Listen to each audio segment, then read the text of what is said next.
EECMS, your Virtual Employment Equity Compliance Management Service.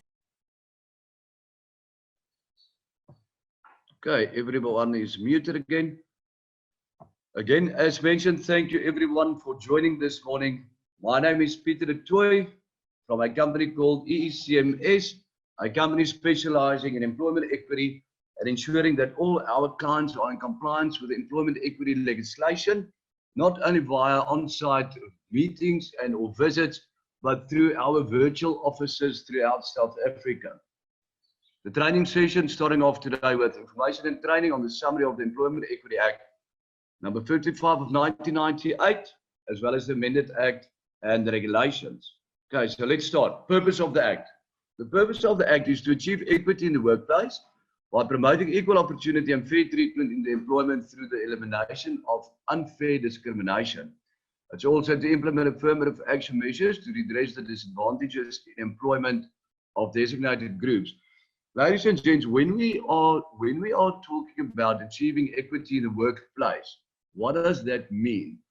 When you look at your company structure and organogram, you would find that you have top management, you have senior management, middle management, junior management, semi-skilled employees, as well as unskilled employees. With regards to equity in the workplace, resulting in the following: the Department of Labor changed to the Department of Employment and Labor. Okay, it's not the DOL anymore. It is now the DEL. And the DEL would love for companies to strive and or try their best to achieve equity from various races and genders, being African, Indian, colored, and white males and females, from top management down to unskilled employees. When we are talking about the equity in the workplace, it means that companies are supposed to review the EAP analysis. EAP standing for Economically Active Population. So companies are supposed to go and revisit the EAP analysis every time before they promote and or appoint a person. Why? Because you would need to identify your highest underachieved races and genders in each occupational level before you employ and or promote into that specific level. So you have to prioritize based on the highest underachieved races and genders. Designated groups include the following. Okay, it's all your African males and females, all your colored males and females. Indian males and females are deemed designated employees. Colleagues, it's important to note that white females are also included with regards to the Employment Equity Act. Okay, remember the Employment Equity Act is something completely different from the broad-based Black economic empowerment legislation, resulting in the following: white females are still included. And then all your disabled staff, okay, including white male disabled staff, of which the target is 2%. I see there is a couple of questions coming through already. Feel free to ask your questions in the chat room after our presentations. All three parties will be available to answer those questions. Okay, remember your target for disabled staff equals 2% of headcount. In other words, the Department of Employment and Labor would like to see that companies try their best to employ 1 out of each 50 employees being disabled in your company. Designated groups exclude the following: white males and foreign nationals. As colleagues, please bear in mind the purpose of the Act is not to get rid of your white males. It's not to fire white males and say, you know what, we're getting rid of you, we're going to replace you with a designated person. It is, however, to see that should a white male maybe retire 3 or 4 years from now, to see where your highest underachieved areas are pertaining to race and genders in that particular occupational level, let's call it middle management, and then to identify based on the priorities of the highest underachieved race and gender in middle management, to see whether the company can try their best for transformation purposes to employ and or promote within that level, race and gender. Who needs to comply? All companies employing more than 50 people are deemed designated employers. You can also currently volunteer to comply. Okay. If your company employ less than 50 people, you will have to go to and identify the industry that you operate in. And if your turnover is above the industry threshold, your annual turnover above the industry threshold, then you are also deemed a designated employer irrelevant of the number of employees. So let's look at agri. If you operate a farm and let's assume you employ 10 people and your turnover is 6.5 million rands per annum, being more than the 6 million threshold, then you are also deemed a designated employer for employment equity purposes. You can look there on your screen: mining and quarrying, 22.5 million, manufacturing, 30 million, construction, 15 million, retail, wholesale, catering, etc. As mentioned, we will place this on the website for your perusal. Still on the summary of the Act, prohibition of unfair discrimination. No person can unfairly discriminate against an employee in any policy or in practice. Discrimination can be based on the following: race, gender, pregnancy, color, sexual orientation, age, HIV status, the list goes on, conscious belief, political opinion, etc. Okay. Surely and hopefully by now, everyone attending this workshop and or webinar would know what is allowed and what's not allowed in your company pertaining to discrimination and non-discrimination. Medical testing, it is permissible when legislation requires the testing or when it's justifiable for various reasons. That would typically be as per the health, safety, and environmental legislation.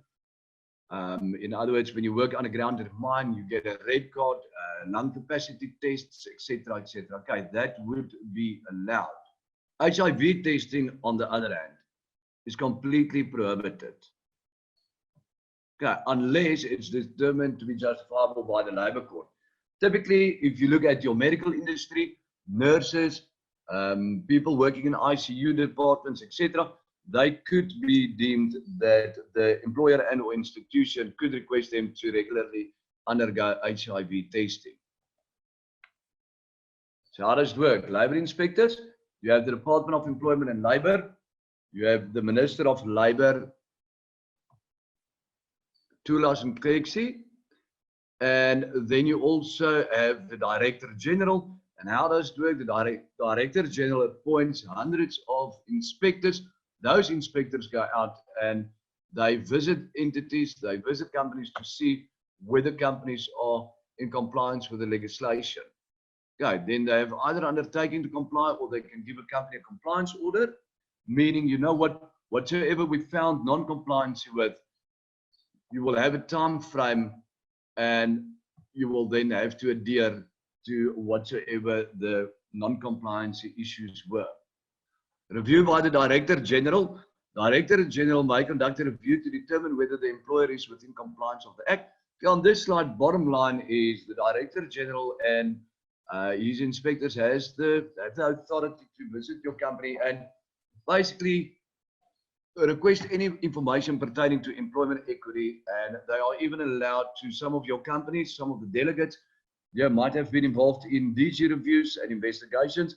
So the inspector can even request some of your employees an interview with, asking them whether there's really substance above legal form.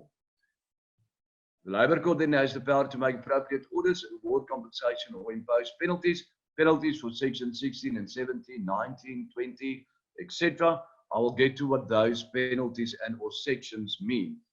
Penalties currently: no previous contravention of the Act could result, if you are not in compliance with section 16, 17, 19 up to 43-2, then it could result in a penalty of 1.5 million rand.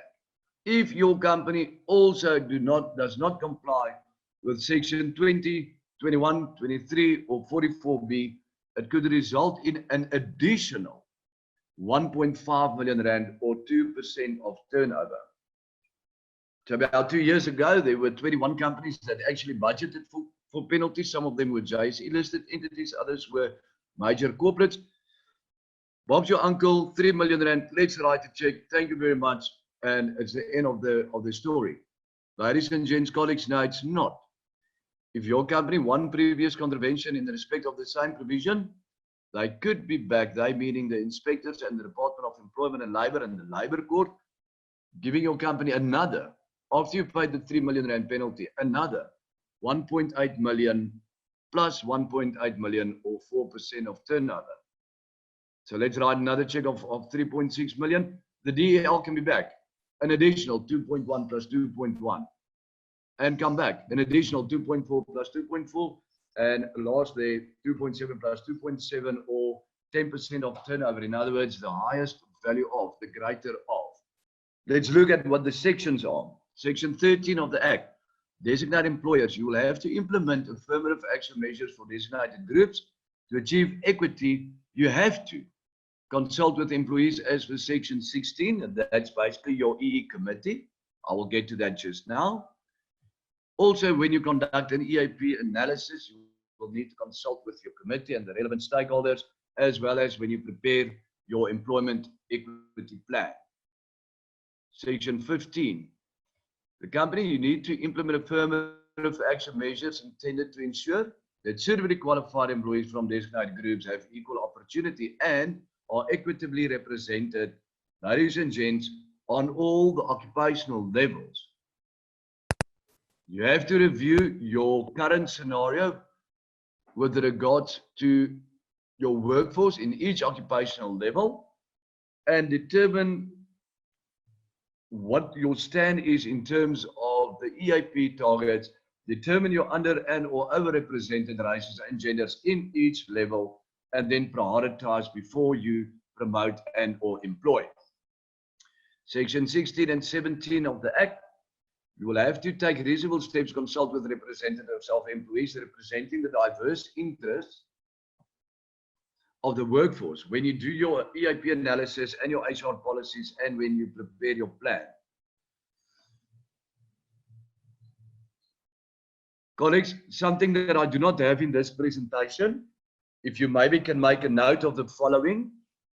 The constituency of your committee must be in compliance with the Act. Okay, in other words, if it's not correctly constituted, the department can request you to resuscitate your committee and redo everything, redo your analysis, redo the EE plan, etc., etc. Okay, so maybe take a pen and paper and write down the following. The constituency has to be as follows. You have to have at least one representative on senior management, that person representing senior management employees in your company. You have to have a middle manager in your committee representing the middle management employees in your company. You have to have at least one junior manager representing junior management. You have to have at least one semi-skilled person representing semi-skilled employees. You have to have at least one unskilled employee representing the unskilled employees. Okay, so in other words, those people will then represent the particular occupational level, being senior management, middle management, junior management, semi-skilled and or unskilled. Then, colleagues, it's imperative to note that not being the same people that has already been nominated, you have to have an additional African male. Not the same person that's already representing the occupational level. An additional African male, that African male representing the African males in your company. You have to have an additional colored male representing colored males, an additional Indian male representing Indian males, white male representing white males, an additional African female representing African females, colored female, Indian female, white female. Once you have covered all of those bases, you must have, should you employ disabled people, you have to have at least one disabled person in your committee, that person representing the disabled. Okay, colleagues, it goes with default, of course. Should you, as an example, do not employ any middle managers, you will not have any middle manager representing middle management. If your company does not employ any Indian males, you will not have an Indian male in your committee. Okay, you do not need to employ an Indian male just to have an Indian male in your committee. But should you employ at least one Indian male, then at least one Indian male will need to be in the committee representing Indian males. Section 18, remember, If you do not have a committee, possible penalty of 1.5 million rand. Disclosure of information, your company, you will need to disclose relevant information to the consulting parties. That would be the CEO, EE manager, EE committee, and employees when you engage in consultation pertaining to employment equity. Section 19 of the Act. Designated employees will have to conduct an analysis of your policies and your practices, your procedures, your work environment. Okay, so then you will need to identify employment equity barriers that adversely affect members from designated groups. What does it boil down to? When you submit your EI2 document, you will see there's 23 categories of barriers, starting with recruitment and advertising of positions, remuneration and benefits, time off for the committee to meet, have you employed an EE manager, etc., etc. There's 23 categories. What we have seen in practice, ladies and gents, is that majority of companies submit they do not have any barriers. Believe you me, that will be red flagged by the Department of Employment and Labour, because when we had a meeting with the directorate a couple of years ago, and we were very, very fortunate enough to meet our team at EECMS, the senior people actually met with the newly appointed Minister Tulas, at the round table breakfast, and it was noted, colleagues, that if you say that you do not have any barriers and you submit that in the EI2 document, it is extremely likely that you have actually not done the EIP analysis as per section 19, which has to be in the EI12 format.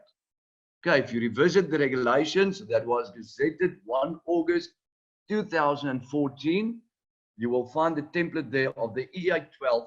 You have to identify certain barriers. And then also when we talk about the quantitative part of the analysis, you need to revisit the EIP targets of South Africa. In other words, let's assume the latest statistic is African males equals 42.8%. You have to look at the actual versus the target. And if you are underrepresented, you have to indicate in your analysis where you are underrepresented. You have to prioritize. And out of your priorities, ladies and gents, you have to then do your EE plan. Okay, so as per section 20, implement an EE plan which will achieve reasonable progress.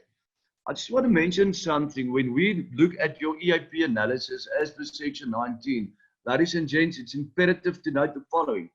If your company does not have the EIP analysis as per section 19, in the EEI12 format, that could result in an immediate referral to the Labour Court.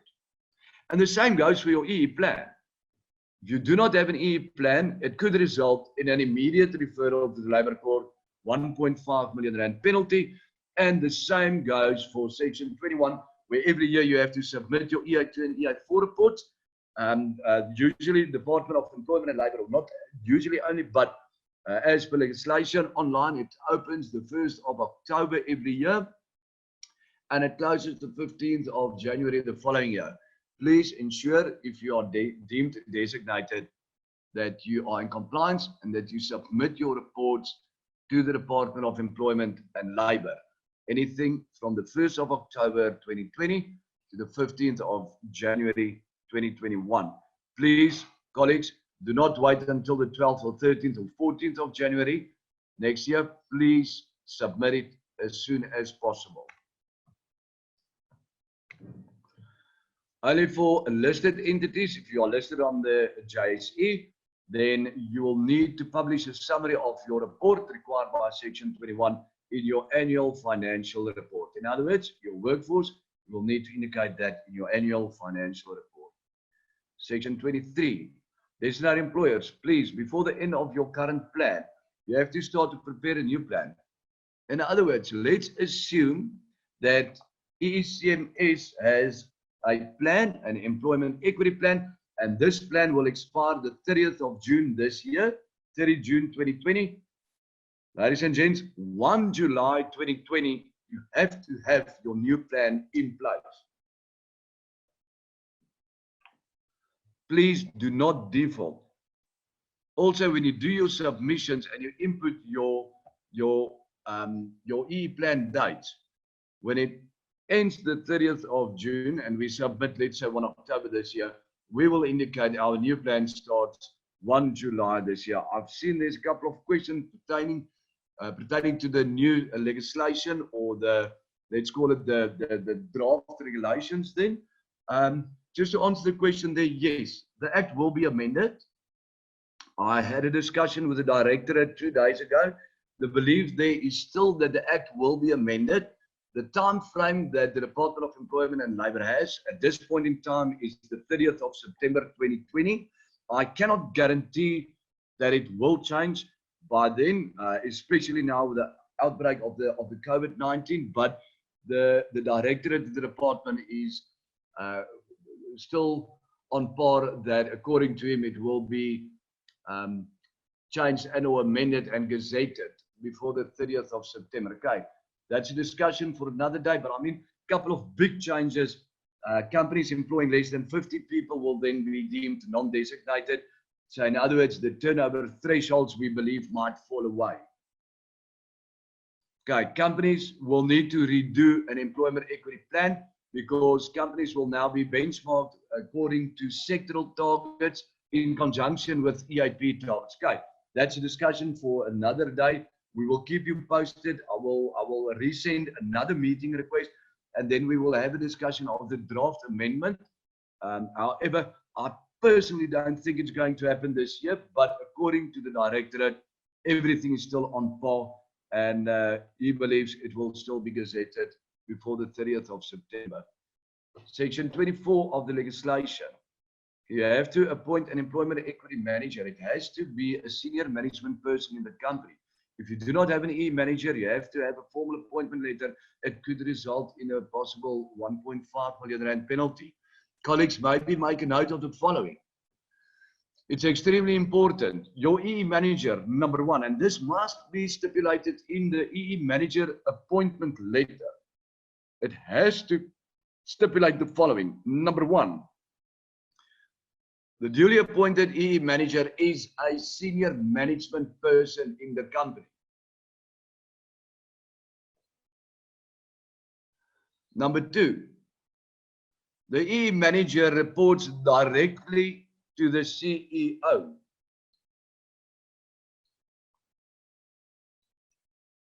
Number three, the EE manager has the relevant authority and budget to ensure employment equity compliance. And number four, you have to indicate in your EE manager appointment letter that the EE manager will be consulted on, and the KPIs and KPIs, in other words, key performance indicators, will be placed in either the appointment contract of the EE manager and or an addendum thereto. It has to adhere to those specific rules. Section 25, duty to inform. Okay, according to the employment equity legislation, employers, you have to display in your workplace, where all employees can view it, the summary of the Employment Equity Act and the basic conditions of the Employment Equity Act. Okay, bearing in mind, you will know in your offices those big A3 posters. Okay, most probably in the canteen of the company or maybe the reception area. It has to be where all employees can view that. Okay.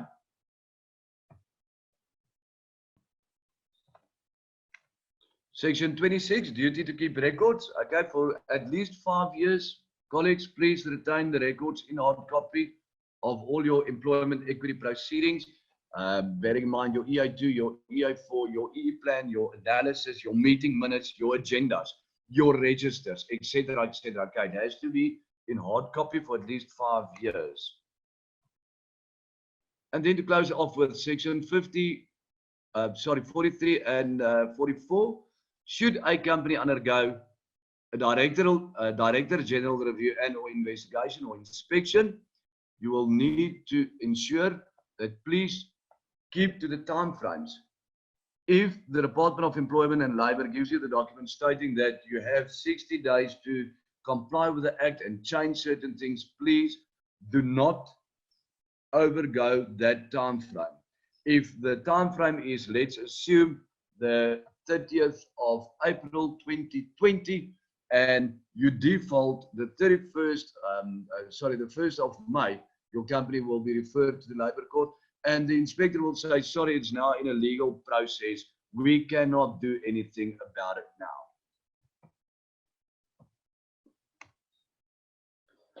From my side, just to close off with this presentation, you can write down there, there's my contact information.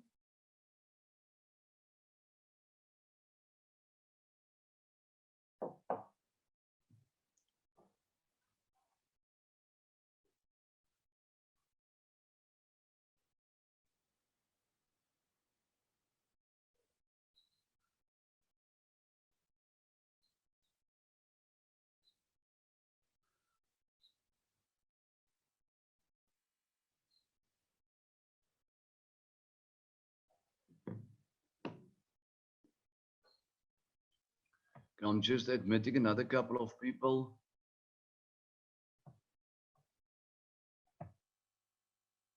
I see there's now 270 people attending this workshop. Okay, I will go through the questions a little bit later, and then we'll provide you with some of the answers. Okay. What I would like to do, and again, thanks a lot everyone for attending today. Just before I give over to Mr. Charles Kinnear, is basically just to quickly show you something from our side. How do we operate? We've been, and it's not only due to the COVID-19 virus, the past one and a half years, we've been running our company through virtual offices. We ensure total and full employment equity compliance. We have an online system through a thing called the EE Master.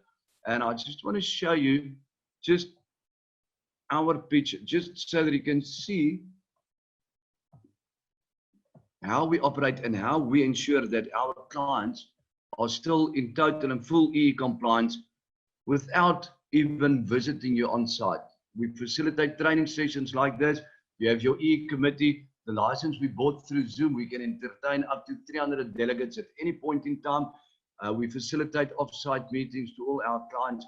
We usually have 12 meetings throughout the year, of which 4 of them are compulsory. Reason being, you have to have at least 4 meetings per annum. But on that being said as well, please, what we have seen with a company or two in the past, do not have all 4 meetings on one day. Okay, you might think that this is quite a laughing matter, but we have seen companies where they actually say, you know what, we had our quarterly meetings, we had the 4 meetings, but all 4 happened on one day. Okay, you have to have quarterly meetings throughout the year. We facilitate that to our clients as well by means of our virtual technology. Just quickly want to open something here. Okay, so how do we operate? Ladies and gents, EECMS, we become your off-site employment equity consultants. We have numerous senior consultants working in our offices, and we then introduce the online system that we utilize called EE Master. What do? We obtain your company information. This is now just a demo company. We then insert that information into your portal. We also, as part of the setup, we input the CEO as well as the EE manager. There's your CEO, there's your EE manager. If I press on the EE manager appointment letter in this regard, you will see it opens the EE manager letter there. Okay, for attention, David, letter of appointment of EE manager. And as I've mentioned, there's the roles and responsibilities of the EE manager. And then your assignment as senior EE manager also confirms that you are a permanent employee and you report directly to the CEO. You have executive authority. You are allocated appropriate budget. Key employment equity outcomes are incorporated into your performance contract, etc., and then signed off by the CEO. Okay, so then we know that our clients are in line with section 24 of the legislation, meaning you must employ a senior manager as part of your EE manager and his or her duties. Employees, what do? We obtain it in an Excel sheet format from you. As part of the setup, we take all your employees and we input it in the system. You know, when you employ a new person, you have to complete the declaration in terms of the EA1 document that I'm showing that to you now, where the person has to declare the name of the employee, workplace number, male, female, race, gender, foreign national, disability, etc. Okay, you download it throughout the system.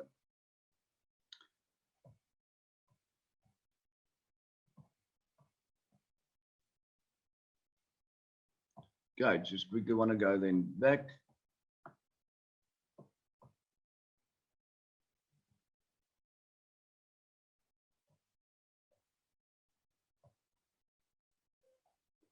Just want to make sure when we talk about the E committee, the system was written in the past 2.5 years that we have been working on this online system. Remember, it's not a software.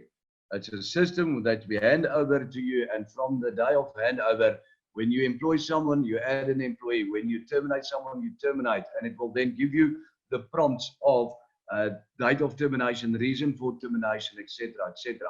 The E committee, in this system, it was written in such a way that it still remains with total and full E compliance.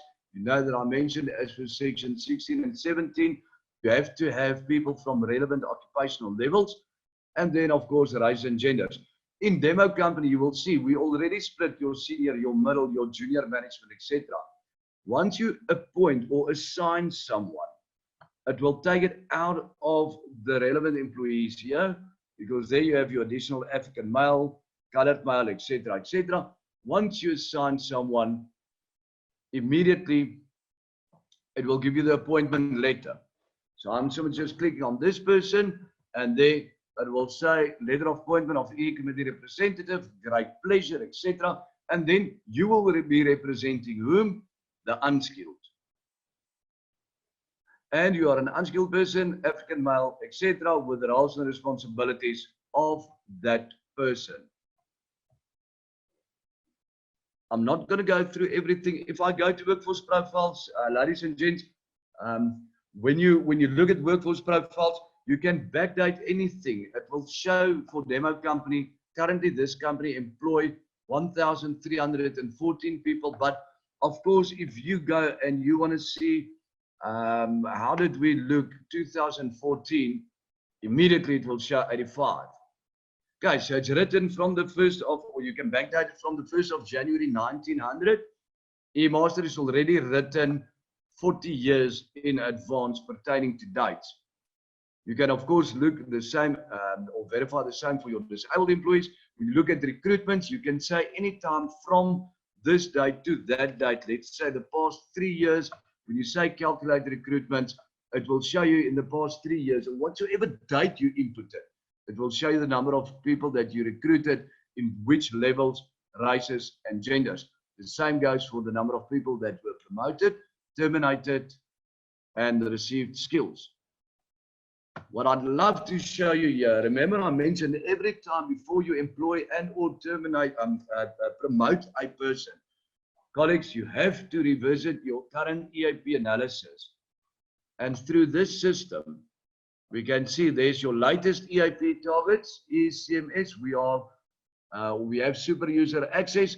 So as time goes on and targets change, we change in the back office. If it changes today, tomorrow you have the latest EAP targets. Then our system determines your actual. In other words, we have one African male out of the 2 African males in top management. 1 divided by the 2 gives you 50%. The target is 43%. In other words, overachieved by 7%. And then at the bottom, it shows you your priorities.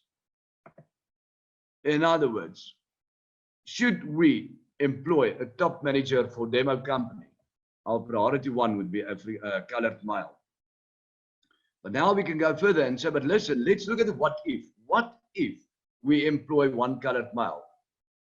And this is on top management. I'm going to say, what if we employ 1 colored male? Can you see immediately your first priority then becomes African males? So we're going to employ 3 more African males. What does that result in? then our priority immediately in real time, it will do the calculation to say, designated employer, now your priority equals African female. And so you can play around with this. Why do we do that? Because then when you do your EE plan inputs, you know where your priorities are. You know where you are supposed to promote and or employ. And then you start to build your EE plan. Colleagues, there's no need for a consultant to come out to do your EE plan anymore. You can literally do it with our assistance through a Zoom meeting and or any other virtual media. We start to prepare your plan. That's part of what you pay for in the system. You can say anything from top management to temporary employees, and then you have to have non-numerical goals. You click on whatsoever you want to click on. You have to have barriers. We did explain the barriers. Okay, sorry. First of all, strategies as for your EIP analysis. So what happened? What did we experience the past 11, 12 years that I've been involved at EECMS? The following. Peter, give me an example. What is a strategy? Yes, we're going to employ 3 African males in top management. Now we have to have a strategy. What do you mean by that?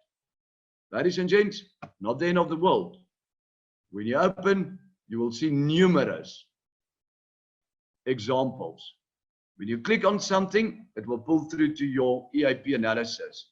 And the same goes for the barriers. I mentioned 23 possible categories as per section 19. The EIP analysis has to be in your EI12 format.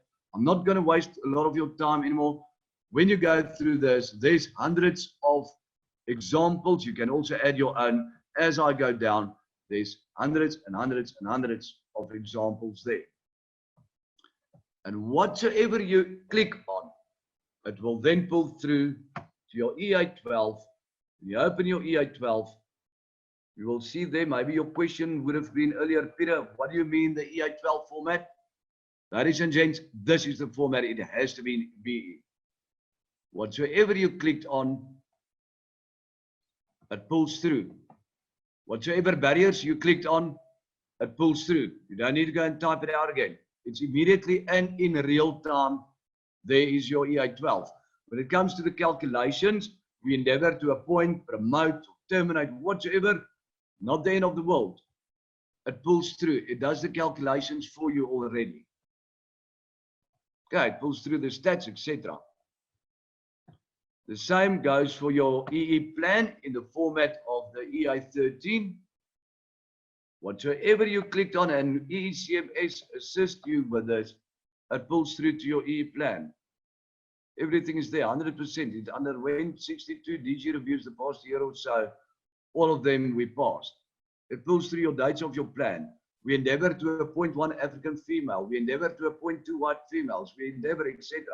Everything pulls through, your barriers pull through. Your calculations are already done. You don't need to manually calculate that. When we talk about your EE committee, as we have done your EE committee, it will pull through the names of your committee. It will pull through your non-numerical goals, etc. When I go to the committee, it will give the roles and the responsibilities. And what you can see there is, there's my committee members representing junior management or representing African males or African females or whatsoever the case may be. Everything pulls through, CO signs off, your E plan is done and dusted. And then of course, you know about the EI2, the EI4 for submissions, it's done for you already.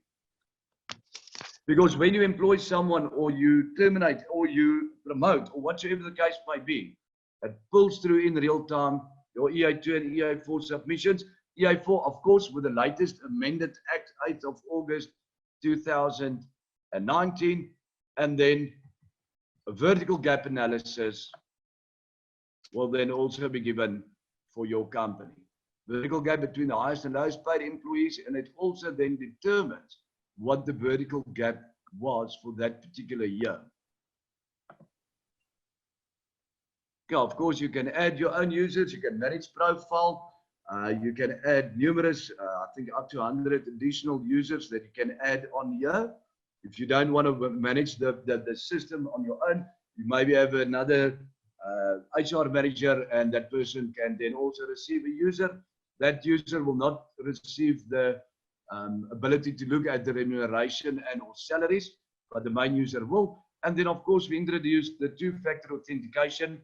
We adopted the banking systems in terms of OTP one-time PIN to ensure that it's of the utmost confidentiality. Okay, so I'm going to stop to share this. The costing, if you are interested in the costing of this online system, together with EECMS becoming your consultant, with all of the training being done, with all of the meeting minutes we do for you, we add on eMaster, you just print the meeting minutes, we still facilitate the meetings. Bottom line is total and full employment equity compliance. Just a ballpark, companies, you are looking at more or less 3,000 Rand per month, depending on the size of your company. Okay, so it starts with 2,500 per month, and then it gradually grows as the number of employees that you employ, merely because and or due to data that's being stored on the platform. It's hosted in 3 different continents throughout the world, and that's again to ensure that there will be zero downtime for anyone utilizing our services. And then just for me to close off, before I'm going to hand over to Mr. Charles Kinnear, I did explain to you, I'm going to show you the website where you can get all of the information pertaining to the presentations today, pertaining to the COVID policy.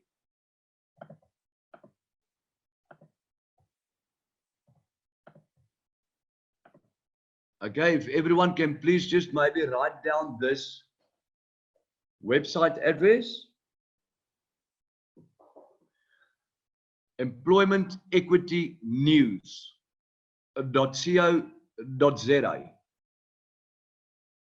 That comes at no cost to you.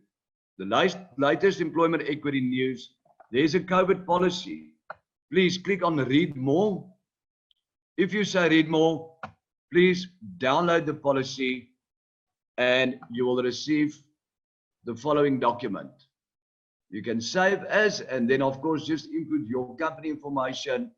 Everything is there pertaining to the policy table of contents, and it goes down, down, down. It's a couple of pages. Please feel free to download that.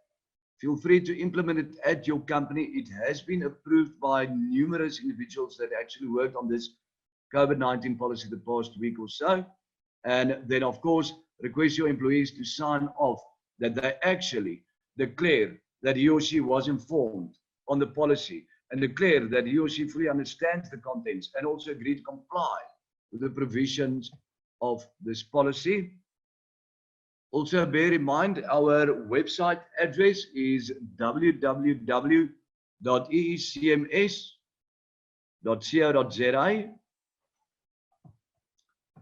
And if you'd like to write it down, our Twitter account is at EECMS_SA.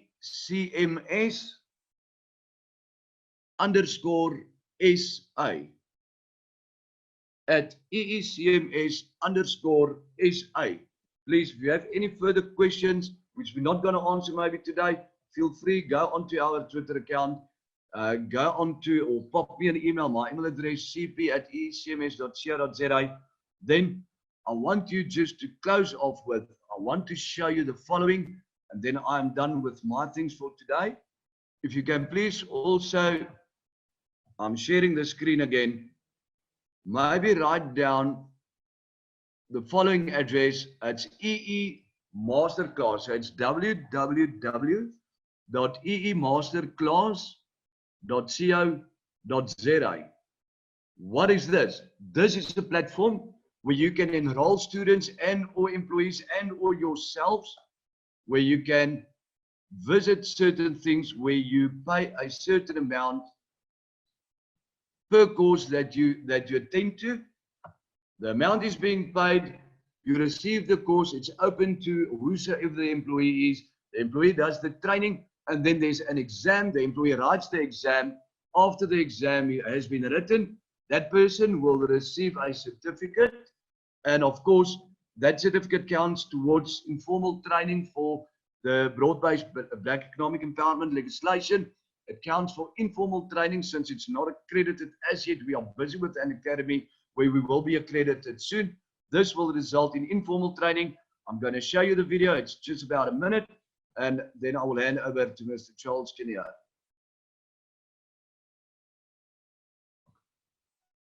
eemasterclass.co.za. Please visit the site.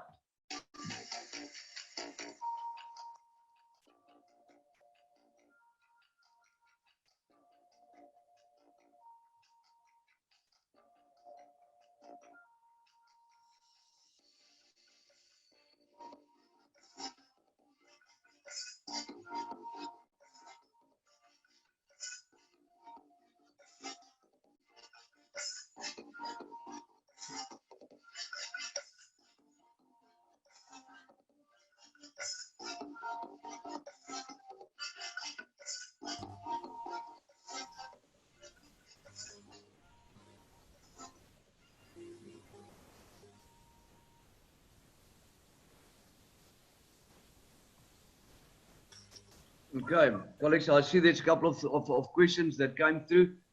First of all, I'm going to hand over to Mr. Charles Kinnear, and then he will have a discussion on the COVID-19 and the impact of the COVID-19 virus towards employer and employee. From my side, from EECMS, thanks a lot for your time. I will be still part of this meeting. After Mr. Charles has had his discussion, we will hand over to Ms. Shavandre, and then we will, of course, open it all for the questions and answers. For now, I'm going to hand over to Mr. Charles Kinnear. Charles, I see on my Zoom account, Mr. Charles Kinnear, you are now the host. Please verify on your side, and then you can take from there. You will also now be able to share the relevant information from your side. I'm going to kill the video and I will mute myself on this side. Thank you, Peter. Once again, good morning to everybody. To the new ones that was not here presently last week. Yes, this is quite a concerning process, is the employment equity as well as now with COVID-19, something very foreign. Now, like I mentioned last time, the gazettes were flying out of the government printer like chips out of a pocket. I just received another 2 amendments last night, which I did not study yet. Maybe can just tell you the one was signed off on the 7th of April. There was amendment coming through from the Minister of Social Development. And that will be on the Disaster Management Act. So measurements to prevent and combat the spread of COVID-19. Another one that was also signed off on the 8th of April, just yesterday, was the one from Department of Labor or Department of Employment and Labor. And that is all about the UIF and in terms of the amendments that they made in terms of regulations 10.8 of the regulations issued by the Minister of Cooperative Governance and Traditional Affairs in terms of section 27.2. Okay, I'm going to study that still after the session here. You know, when a disaster, don't plan for it, and you don't plan for a disaster, so it just happens. But however, sorry, so there's not a how can I say, a time that you're going to learn or to have time to go and really sit and study this whole thing. However, I'm going to start my presentation, and this is also available on the website as mentioned by Peter. This is a new one. There was a previous also one that I discussed it and presented it last week. This one is now more into the general, well, basically the COVID-19 employment issues. Now, the general principles in the workplace is open. Some of the employer's obligations in terms of the Occupational Health and Safety Act 85 of 1993, and I know you all know this act because we're dealing as labor consultants and labor practitioners. very much about it. So in terms of this, it gives you basically to create and maintain a working environment that is safe. That is a requirement from the employer, that is safe and without a risk to the health of the employees. And it gives you a whole thing, and you can go and at your own time, at your own leisure, go through that and make sure that you do understand and recognize each and everything and give it over to your employer or your company. Obviously, we must understand that this whole thing is also a joint combination between employer and employee. It is not only on one-sided, and that means only on the employer side to do this. This is a disaster, and we all need to put in the efforts that we can make our environment safe, as working from home, as the social distance, etc. So on the base of the next one, sorry, general principles, whether the workplace is open or closed, work from home and creating a home workplace, I would suggest that the employers or HRs that goes into this whole thing, that they write a proper policy of what is required from the employee when working from home. If the employer requires the employee to work the ordinary hours of work, the employee used to work whilst at a workplace from home, then the employee is entitled to a normal remuneration. Now, somebody phoned me out of a very small little town the other day and say, my salary has been reduced from 12,000 Rand net to 4,500 Rand. I said, okay, what process was? First of all, obviously, you must know whether there's a process. There must be a process to reduce payment. That's why I mentioned about the policy within the workplace. It is important that the HR or the company immediately do a policy. You can always amend the policy because it's not a contract, it's a policy. Let's go to the next one, and that will be special leave. Now, special leave is basically when persons are under quarantine. And there is a certain criteria that needs to meet the requirements to go into special leave. We know the quarantine time is basically 14 days. It can be extended, but yes, there must be an agreement. But this falls under the unemployment fund, and the unemployment fund will make payment to that employee for special leave. Again, the necessary requirements must be in place. Annual leave, yes, it is permissible from the employer to ask the employee to take his or her annual leave. Maybe they do have some excess leave, more than the normal 15 days or 12 days, as it goes per sector, maybe 24 days, and say, well, take some of the leave and go sit at home and relax. So yes, they are dealing with this whole process of annual leave. Then sick leave.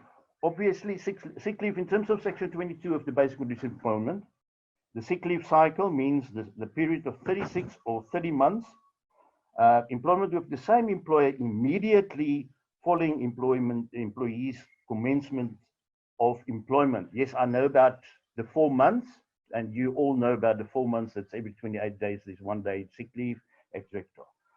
During the sick leave cycle, an employee is entitled to be paid sick leave.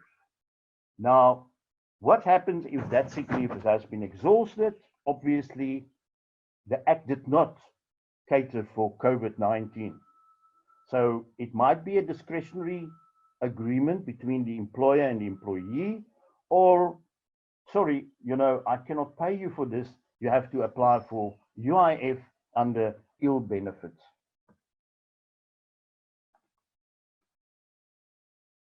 Now, sick leave, the employer is not required to pay sick leave. And that is further under Section 23. But you can go and visit that. And obviously, there's a requirement in terms of the Act that you need to provide a sick certificate or medical prognosis to allow you to take or to claim sick leave. In the absence of such requirements, we cannot entertain it as an employer in the workplace. And there you will see exhaustion of sick leave. Number 20, it is self-evident that in terms of the basic conditions of employment, the employer is not required to pay an employee for sick leave taken after the statutory sick leave entitlement has been exhausted. And that's what the Act is saying. So we can only rely on the Act on this stage. Only if there's amendments coming through, maybe then we have to consider and take that in consideration, obviously. Medical, just number 19, a medical certificate. And last time I mentioned, and I want to mention it again, my experience with a lot of medical certificates, and with all due respect, please certify them.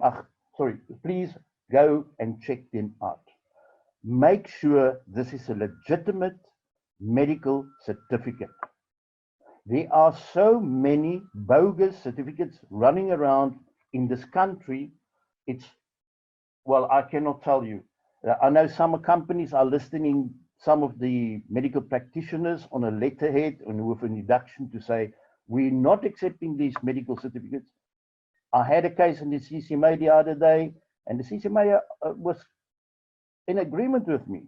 The employer do have the right to go and verify these sick certificates that have been issued. A doctor we phoned up here in Cape Town, I think it's 2 months ago, early this year, and he said, I want to know who's this because I'm going to press criminal charges here because somebody stole out of my practice my certificates. It's reality. The next thing is a reduced salary. Reduced salary, yes, the employer is, like I mentioned about a small town, entitled to a reduced salary. And by that, we cannot just tell the employee your salary has been reduced. This is an operation requirement. This is something that you need to go and discuss and talk through and say, what is there for remedies outside this where I'm taking away some of your income? We all do have a budget. We know that. We all are there to ensure that our homes are well-fed families. Everybody do have their comfort zone at home. We are the family and we want to support each other. And by that, we do make an earning to satisfy these needs. But again, the employer also cannot, unfortunately, cut his own throat just to accommodate people on their own salary. And the reason for a reduced salary might be because of the close down, minimize of the size of operations. Some of the staff do not fall under essential service. For example, administrative staff, like your HR, like anybody else, maybe some clerk doing filing work. No, rather go sit and work. Now, what is a filing clerk going to do? Just for an example, at home, working from home, she cannot file, or he cannot file. But bear in mind that there must be a very good process and recorded for these things, because it can be referred to the Labour Court for unfair operations requirement. Now, the UIF has come aboard, and what I've learned, and one of my colleagues who was very much of saying, no, this is really not something that we enjoy, because some of the staff that went on maternity leave, they never received their allowance from UIF yet after 4 months.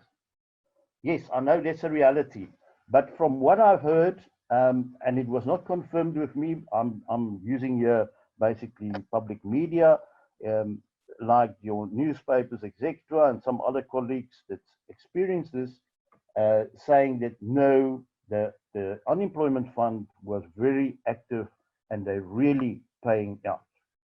So you can see that there is coming something from government. Then the disaster management fund is also there. There's a couple of them.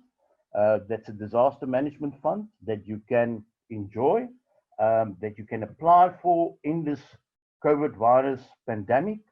And there's a certain criteria, obviously. Now, this benefit also of the flat rate, it is in conjunction with your unemployment fund. It's the 3,500 Rand, and that is your national minimum wage on the stage that they will pay out at max. Let's go over to the temporary reliefs scheme, the national disaster benefit. There's also the background of it, the details of it, and the payment that will be the period for a maximum of 3 months. The temporary relief scheme will assist the companies, and the submission requirements is employer must be registered with the UIF. Obviously, tax clearances, all those kind of things must be in place. We cannot now suddenly just register quickly a company and say, oh, we need to apply for that relief. No, unfortunately not. Just talking about the unemployment unemployment fund, our government said, and we know normally we issue the UI-19 and give it to the employee, and the employee must go to Department of Employment and Labor. The government said, employers, please help your employees that needs to apply for relief through the UIF. Don't get them on their own, because all the applications they want to be processed on the internet. There's the can I say, a virtual portal that you can apply for that, and all the essential documents that needs to be sent through to the UIF on that stage of the application. And it's very thoroughly dealt, I think, through my presentation, and you can refer to that. Again, also on the payment side, the benefits is capped here on 17,712 Rand. That's highlighted there. And that is, I think, we're talking about the threshold that we are talking about, your yearly threshold.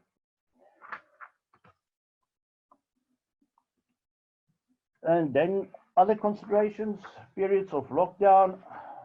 Look, it's on everybody's tongue to ask the question, will this lockdown be extended? I cannot answer to you. There's a lot of gossip, there's a lot of comments made about it, there's a lot of opinions, and I respect all of them, but I cannot confirm whether this lockdown is going to be extended. It is unfortunately something that we all sitting and waiting for to know, when is the president going to call on the nation to be addressed. Yeah, and then I actually getting some cold veins going down my back. But yeah, that's unfortunately the issue of the day. Look, the no work, no pay essentials, I dealt with it last time. You can go and refer back to my previous presentation on no work, no pay, and the same is here. No work, no pay can be essential, and that's why UIF will then kick in to also support here. And there's the relief disaster funds, which you can make use of also.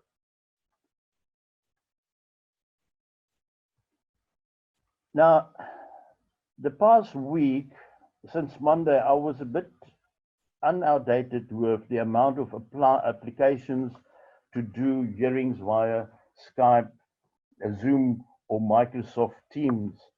And when I'm finishing here today, later today, well, I think it's scheduled for 1 p.m. today.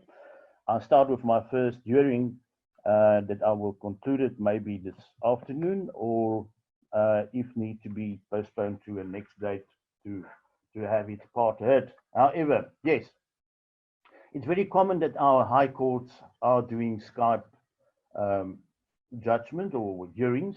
It was now, I think it was Monday, that some union filed an urgent application in Johannesburg. There was no judge available. The judge was in Durban. So the judge in Durban said, I cannot fly. Sorry, I'm going to hear the relevant parties on Skype. So that is possible and you can do it. I prefer to use a Zoom because it is very much, how can I say, a good platform to work on, to let participants interact, and also you can present to them certain documents that was emailed to you. Now there's a whole process of these documents that you need to require before you can start with your disciplinary inquiry. And I think it's common cause that most of you know which ones will be used first of all to open a disciplinary inquiry. Ill health, that's in terms of Schedule 8 of the code. And I'm going to refer this now also in conjunction with misconduct, but I'll speak to misconduct later more about discrimination and about bogus information. And then the operation requirement dismissals, that is what the impact of the COVID-19 will be in the workplace. There are going to be companies not be able to operate any more further, and that's reality. We must understand this. So we need to be sensitive, and our processes need to be 100% in place when we're conducting a process in terms of Section 189. And it goes further on to the size of the company, the size of the requirement that needs to be laid off, and also what's the process in there. So follow that process with care and sensitivity, because you're cutting somebody's lifeline, and that is the most important also. Then the general importance considering, as always, it is advisable to take note that the answers to the above issues are subject to specific facts of each matter. Every disciplinary inquiry differs from another. You can actually not go and create your own precedent. You cannot go and say, no, because of that one was missed. Yes, there's a consistency. I mean, for a security officer, sleeping on duty is taboo. You're dismissed. So his colleague cannot get the final warning, but the other one gets dismissed. Consistency is the other word. So use this. But each and every matter has its own merits. That's it. And now, welcoming also to the SUKUMA Relief Program Application Center, that is for SMEs, the smaller and medium enterprises, and where the Rupert family, I saw also from the Beers and the other parties that were joining, giving 1 billion rand each, and you can apply for that as a relief.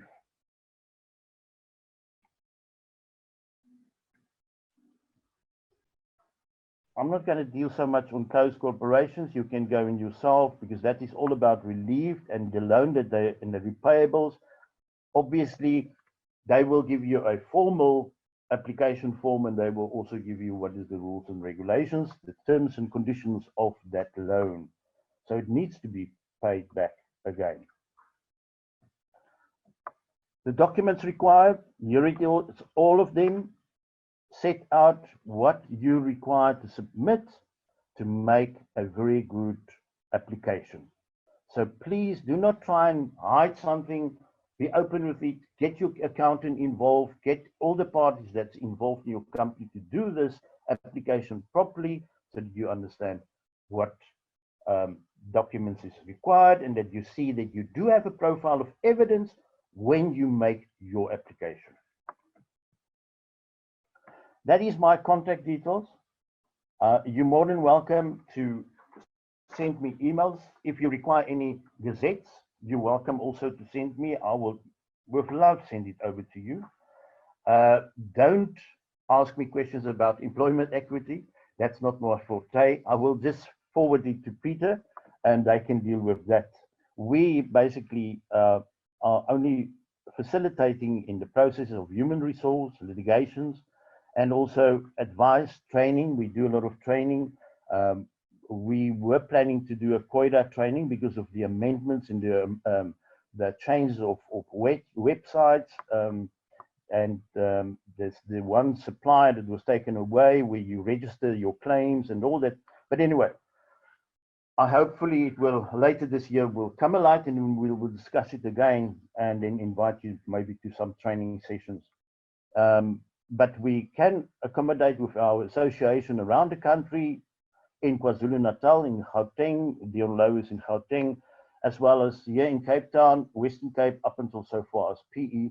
We do have our associates around. You can talk to me, I can refer you, or I can help with assistance and guide and take it from there. And we will ensure that you will have an answer to your requirement. Now, I need to this document will be found on the employment equity news platform. Misconduct of allegations about a person that contaminated COVID virus. And you will see that I dealt with the unsubstantiated or false allegations by an employee against a fellow employee may attract desired consequences. And that comes out of the code of good practice of HIV and AIDS, the similarities there. I cannot go and say, Mr. James there over, I think he has the COVID-19 because he's sneezing, because of that. I saw him touching other people that was contaminated, making rumors about employee. You can read it, it's quite a lengthy thing, but yes, where the view from Concord, the kinds of defamation of character or defamation, the same is also the state of disaster in South Africa in terms of the Disaster Management Act 2002, where we are now in a disaster and we cannot create this. Now, this can be looking into a discriminatory side. We can look into this also as a defamation statement in public or in your workplace, and everybody hears that. But there's a certain criteria to the elements of defamation.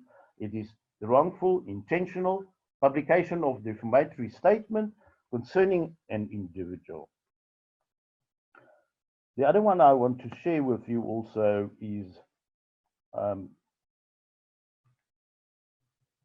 an agreement in a bargaining council between SUKUMA and the employer.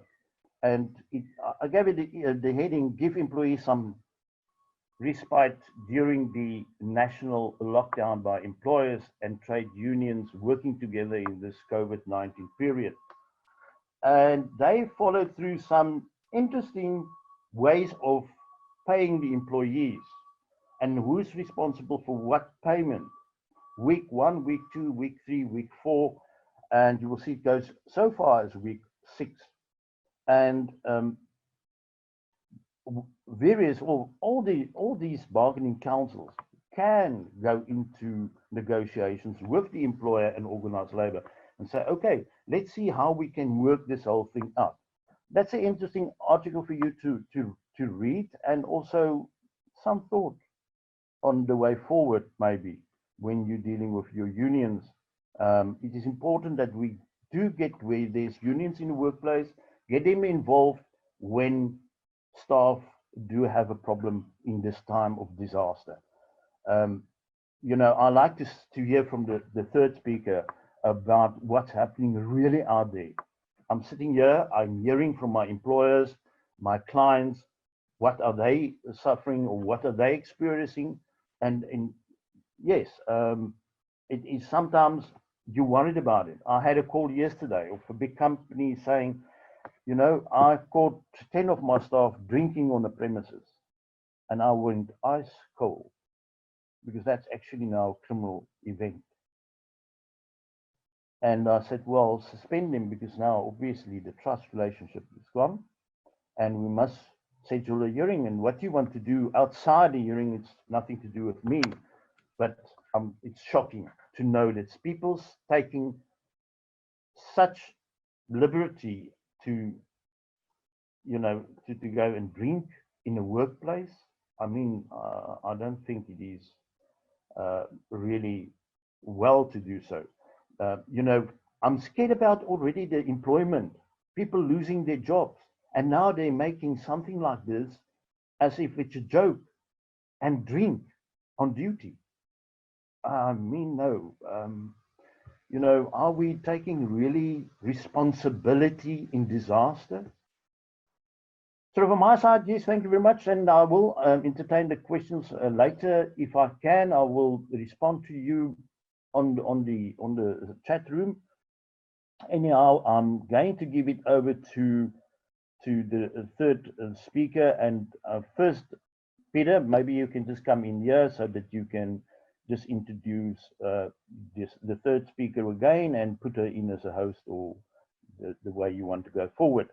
Thank you so much, and thank you very much for your attendance. I do appreciate. Thank you very much, Charles. Thanks. I see that you did unshare. Charles, you can maybe just make me the host again. I've seen a couple of questions. Delegates are asking me where the presentations will be and where they can find the presentations.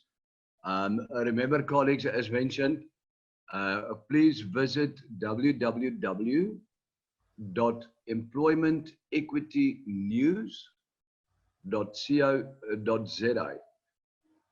You will find there that it's not only my presentation, the presentation of Charles is on there as well. Charles, I know that your presentation was amended somewhat.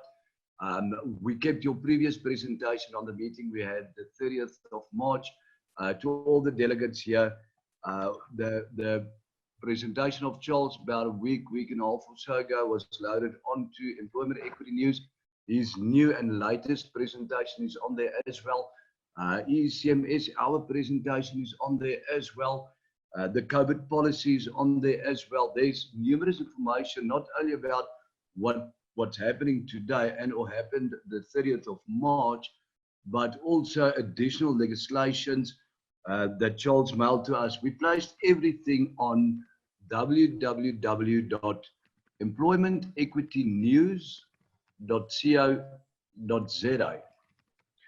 Okay, I would now then like to introduce to everyone Shavandre, the spontaneous Shavandre. What we will do after her discussion, we will have a discussion on your questions.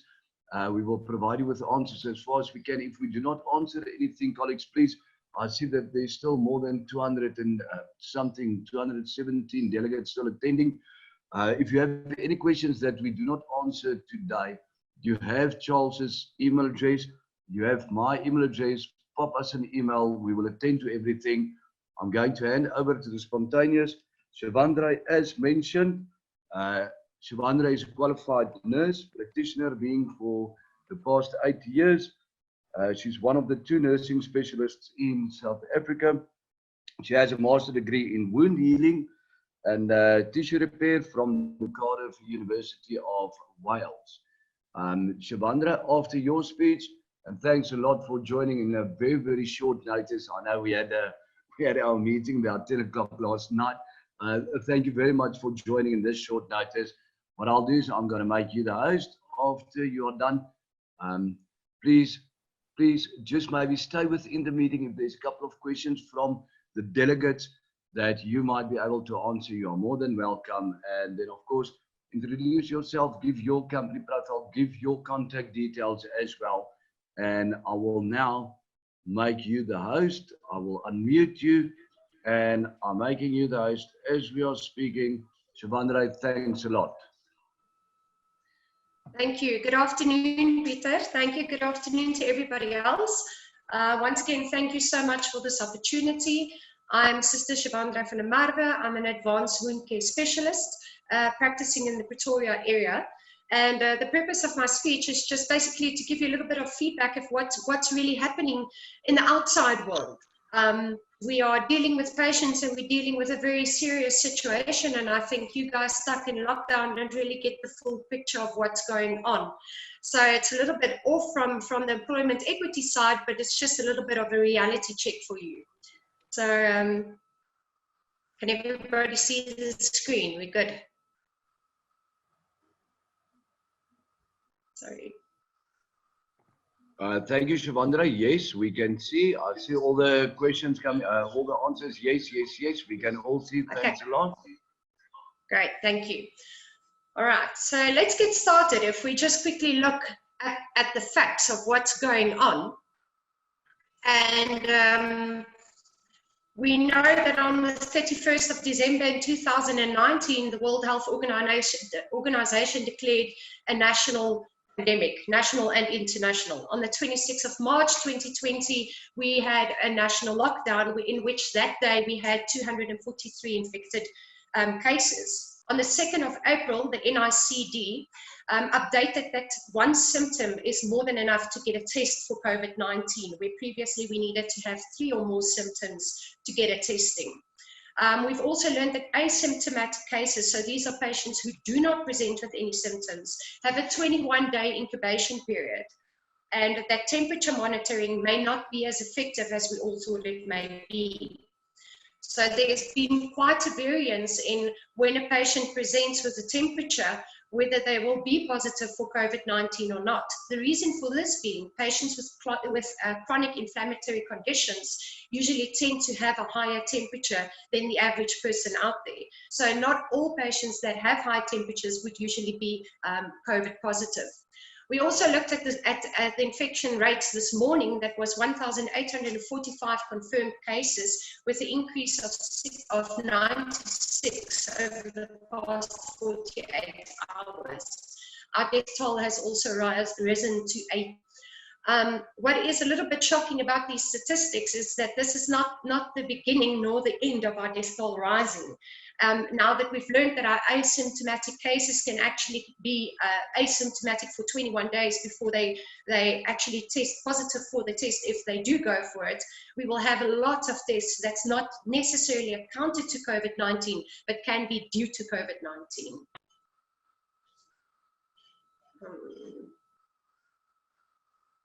Okay, so if we look at factors that create susceptible population, we tend to want to look at the intrinsic and the extrinsic factors. So intrinsic factors would refer to factors that you cannot change as a person.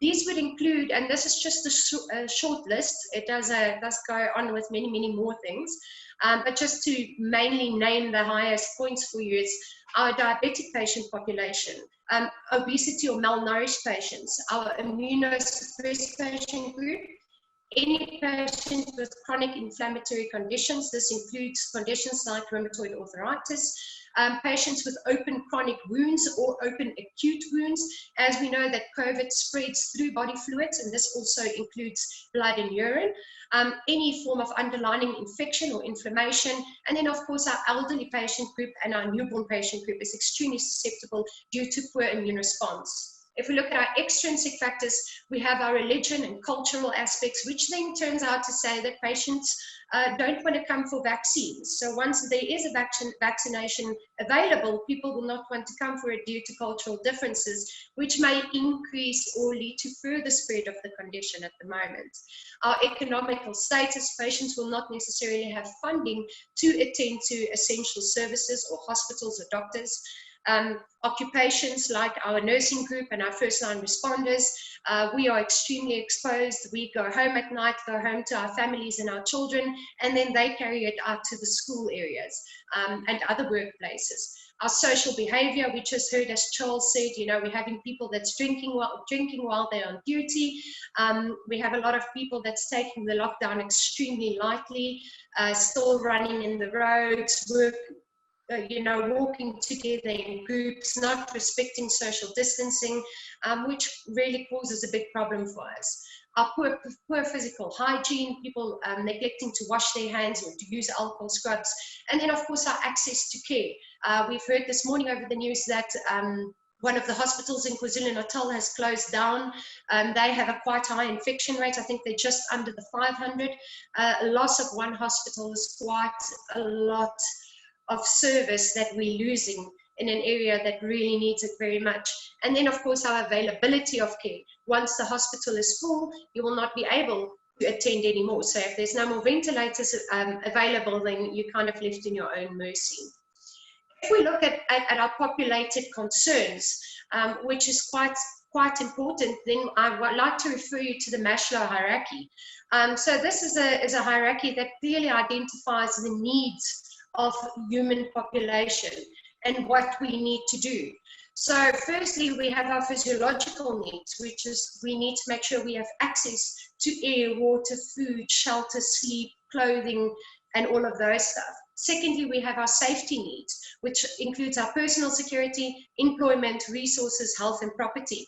As you can see, I've scratched out the last three areas, and I actually wanted to scratch out on the second form of this table because we're already having a problem with employment in South Africa, and our resources are running out at a drastic pace, which is quite concerning for the people that really need to have access to this when the push comes to shove.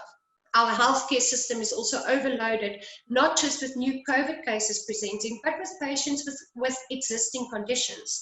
At the moment, the hospitals are only taking care of emergency cases, so we are limiting cases that's elective.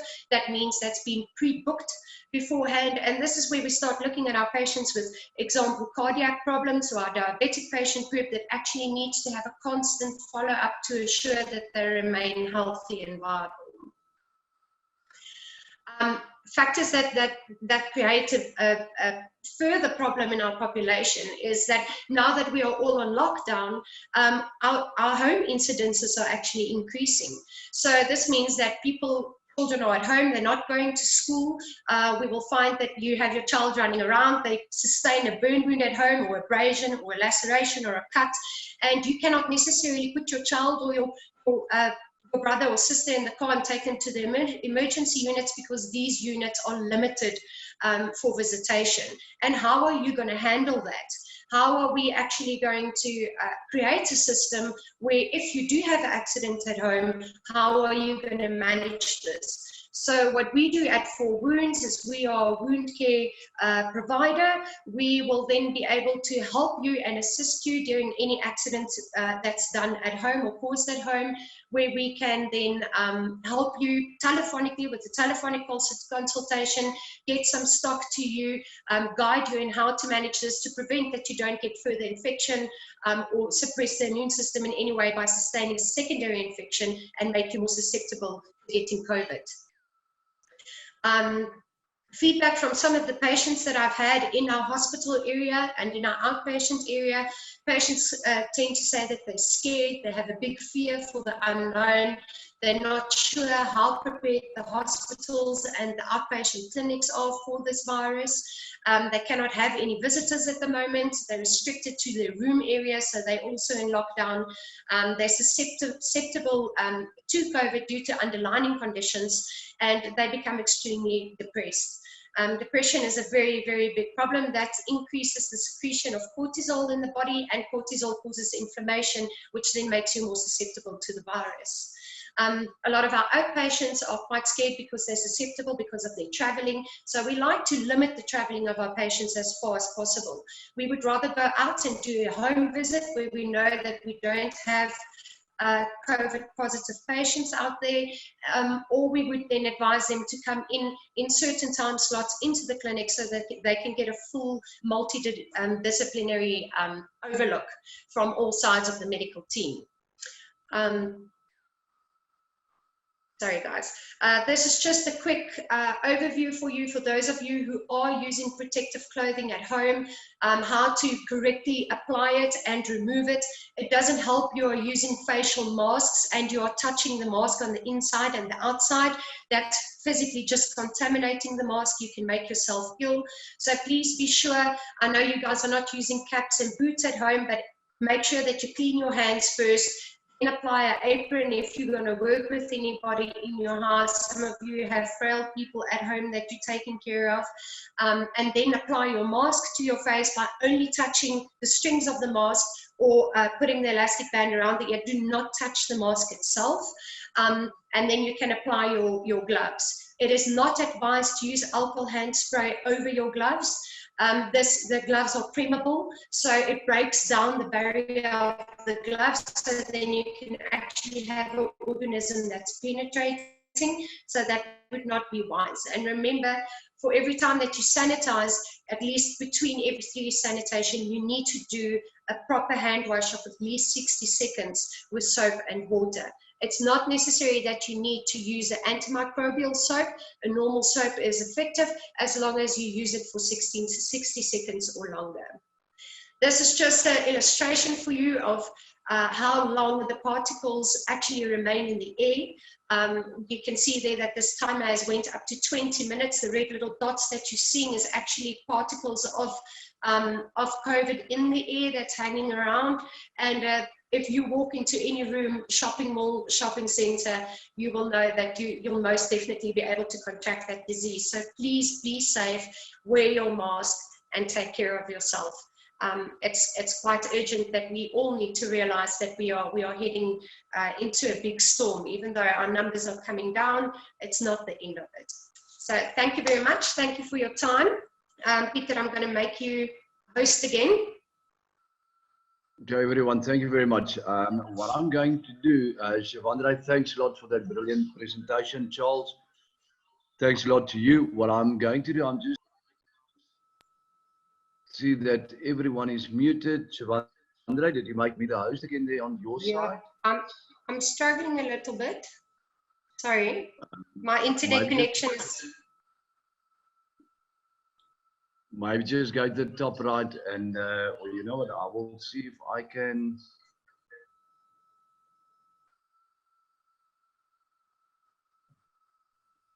You know, but it's fine. I think everyone can still hear me. From myself, Charles, and Shavandra. Quickly want to see whether we have some questions here.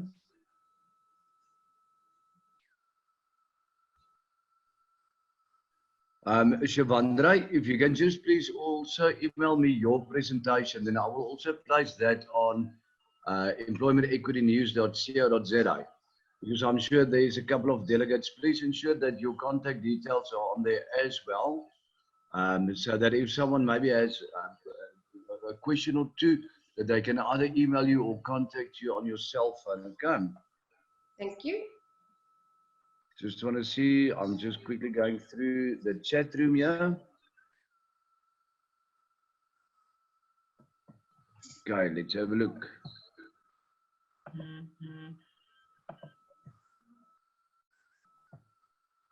Outside.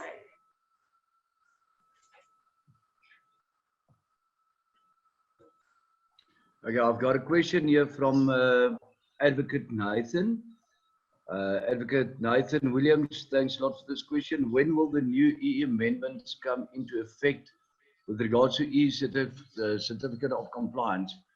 Okay, so the draft amendment bill was gazetted during September 2017. We are still waiting for the final gazette. But to answer your question directly, yes, a new section 16A and 16B has been introduced in the draft amendment, where companies will need to obtain a certificate of compliance.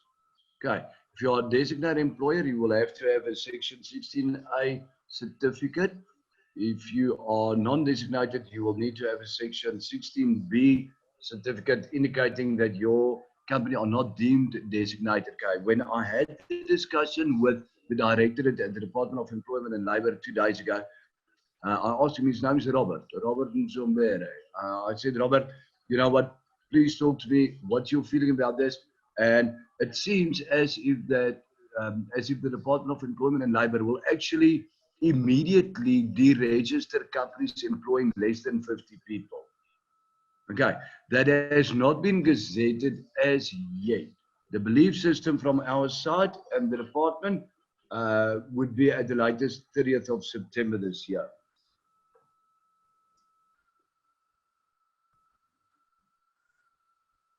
God, just want to see when I go down here. Just, sorry, colleagues, give me half a second.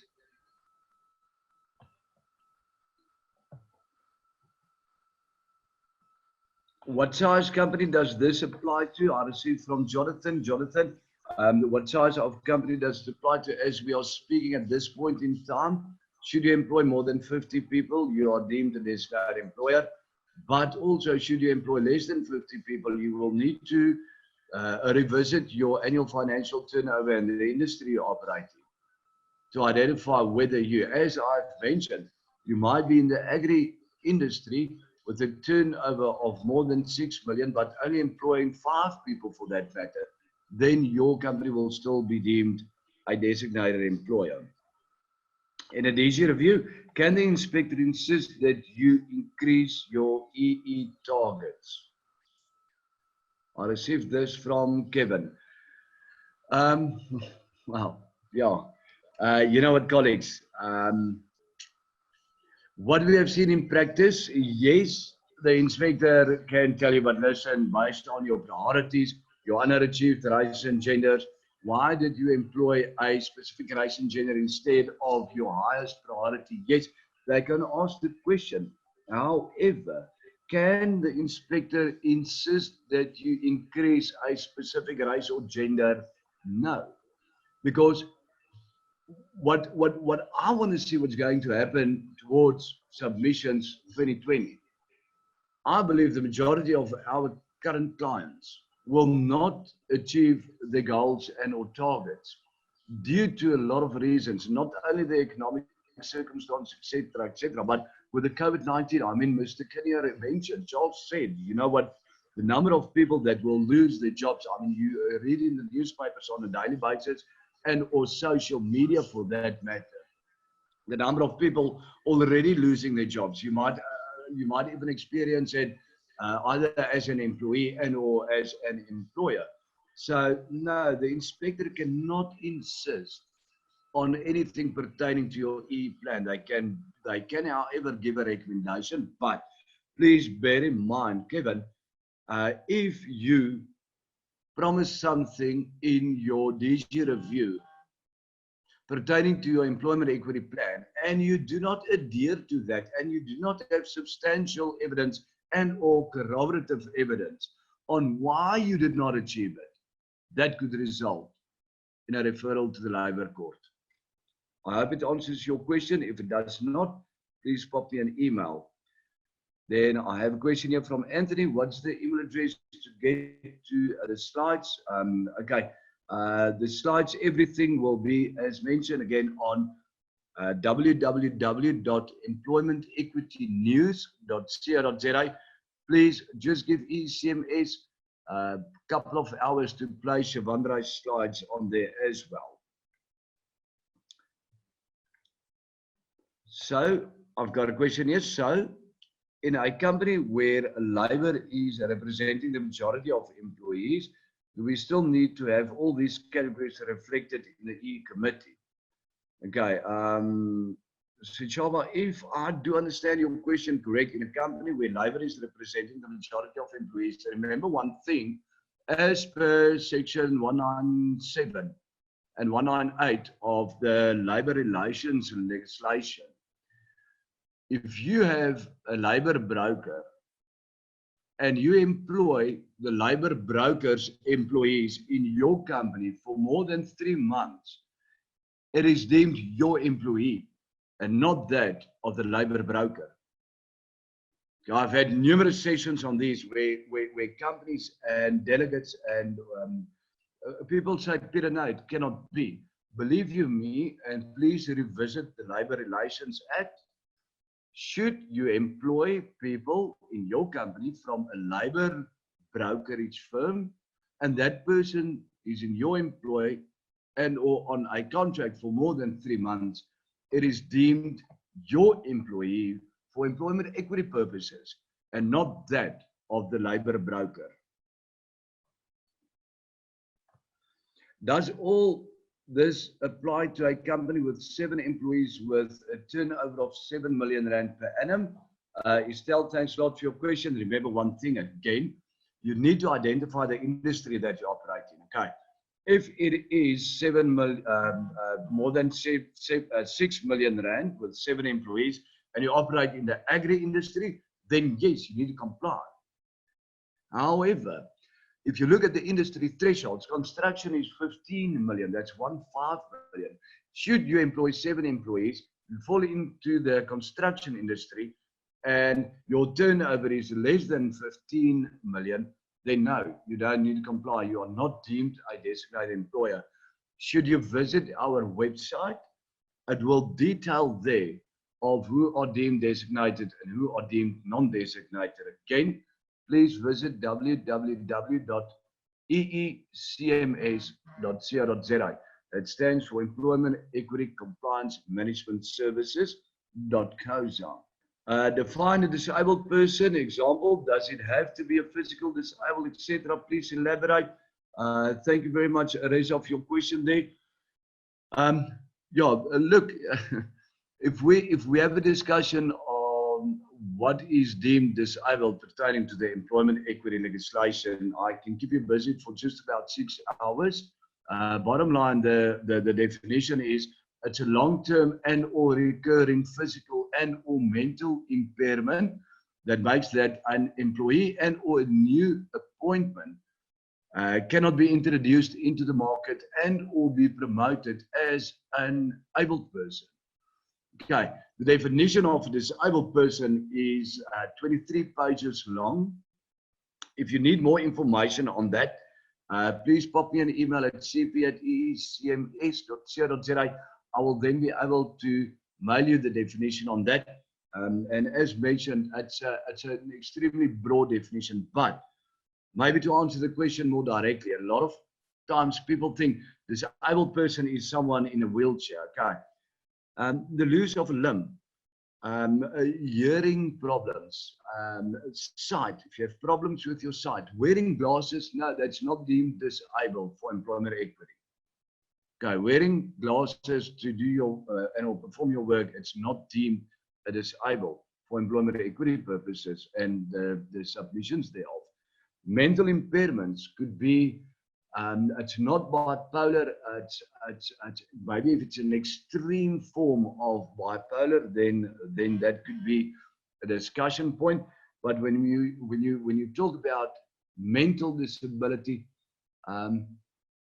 it's more maybe someone with sorry, I'm going to give you an example or two just now. I'll come back to that one just now. Okay. The question is, when is the deadline for submission? Deadline for submissions of your EA2 and EA4 reports will be the 15th of January 2021. It will open the 1st of October 2020. Then I have a question here. The problem with reflecting EAP demographics across all occupational levels lies with the number of vacancies, especially at the lower levels. And it is important to look at the industry representation on demographics. For example, fewer women in the engineering sector. Yes. So Java, thanks a lot, and totally agreed on that one.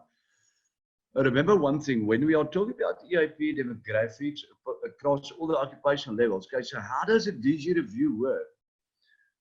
The Department of Employment and Labour takes a designated employer and reviews the past 3 years. So let's assume as an example, they reviewed 2016, 17, and 18. And then the system compile the information and it spits out a report deemed the Director General Review and its recommendations. So in that report, since they are looking over a 3-year time frame, the department is able to see, but listen, yes, maybe let's say maybe a colored male left the entity because that's in your EA2 document as part of terminations, and you re-employed a white male as an example. The question could arise, why did you appoint a white male instead of where your highest underrepresented race and genders were? So yes, it is extremely important to look at the industry, and therefore I cannot wait for the EE Act to be amended where sectoral targets would actually be looked at instead of EIP only, but sectoral targets. Because if you look at our client base and you talk about companies in the transport industry and or in the construction industry, you would find that it's a male dominant industry. So you have to identify that as a qualitative barrier, and your affirmative action measure would result in, should we employ someone, let's say maybe in the office, we would consider female applicants. Okay, so Vandre attending this meeting. On the flip side, if you look at the nursing industry, the couple of hospitals that we have on our client base, you would find that it's a female dominant industry. Okay, so yes, thank you very much for that question. And once the E-Act has been amended, surely the fact that you will be able to base your plan on sectoral targets and not only on EIP, I am sure that that would be a good thing pertaining to employment equity. Can you provide us with a link where we can get the latest EIP each year? We do not have a link. Yes, we do have it on our online platform, but you will need to visit Stats South Africa as well as the quarterly Labour Force Survey and the Department of Employment and Labour. Those statistics changes or is supposed to change on a quarterly basis. Currently, we are working on the stats as at the fourth quarter of 2018. Okay, so I'm sure with the introduction of the sectoral targets, it would be much more clearer. The question here, you haven't made a mention of union representation in the committee. Yes, thanks a lot for that. Mokhubi, what happens if your company is majority unionized? Yes, preferably you have a union representative by means of a shop steward in your committee. Okay, remember as well, you do not have to have the union in your committee if the constituency of your committee is in order pertaining to the various occupational levels, races, and genders. But it is always advisable to have union representation in your committee. That being said, I've seen companies where unions, especially with mining houses, what I've seen is that unions insist on sitting in and discussing salaries, remuneration, and the EI4. Ladies and gents, you do not need to discuss, no, sorry, let me rephrase. The EI4 by law is not a public document. You do not discuss remuneration in your EE committee. You do not discuss remuneration with your union representatives in any employment equity committee. Okay, I've seen that before. It's not necessary. You can literally tell the unions, we will not discuss this as per the Government Gazette Regulations 1 August 2014, written in bold. It is not a public document. I hope that answers the question. The Act refers to no appointments of E manager. In fact, it talks to the assignment of E responsibilities to one or more senior managers. Yes, okay, so the Act, it doesn't say appointment of an E manager, but bottom line, when it states as per section 24 that you need to appoint an EE person or let's say a person running the meetings, which is then the critical link between the committee and your CEO, out of your senior management, the assumption would be that that person is deemed the EE manager. Then I've got a question here. Can you also make a template or a dummy of the appointment of the EE manager letter available? You know, that is some intellectual property. I will see what we can do pertaining to maybe placing the appointment of the EE manager letter on the E-Master News. And then I'm requesting the same. Can you also make a template dummy of the EE manager? Okay, so same question. The question again here is about a recording. Will that be possible? Yes, what I've done in the beginning of the meeting, I did request a recording from Zoom out of America. We will see after this meeting, when I receive the download on our cloud, I will see that I can possibly make this available. Will you share the presentation with us? Yes, again, that's on emasternews.co.za.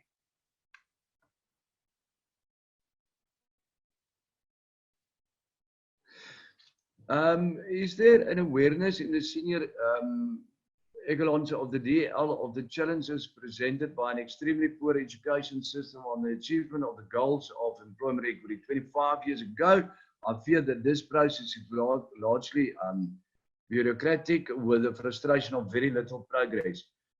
That's a very, very difficult one to answer. Yes, I know that the Department of Employment and Labour, they have certain initiatives. The bottom line is, the main initiatives pertaining to your question here, Kevin, would result in maybe revisiting the Skills Development Levies Act.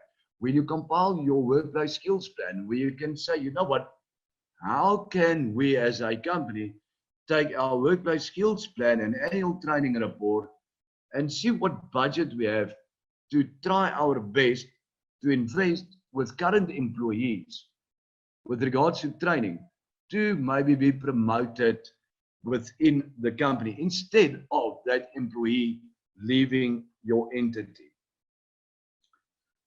Okay, I have another meeting. Who must have an EE committee? Any designated employer? What size of company is this for? Okay, Talia, yes, any designated employer and all designated employers must have an EE committee. I know it can be very, very strenuous on companies, but bottom line is, as per section 16 and 17, you must have an EE committee. How long does an EE committee member serve? Okay, you don't need to change your EE committee very often. Bottom line is, as long as that committee can remain the same committee, the longer the better. Okay, so it's not like with the auditing where you change your auditors on a 3-year basis. For objectivity purposes, as long as your committee can remain the same, because you don't want to have a new committee every year having to retrain the committee on roles and responsibilities and what's your duties, etc., etc. Okay. Can you import the information from your HR Premier system into our system? Unfortunately not, because it's 2 different systems. What are the costs involved? Please, colleagues, if you need the costing for our services pertaining to EECMS and the system we utilize, pop me an email. I will reply to you. Email address cp@eecms.co.za.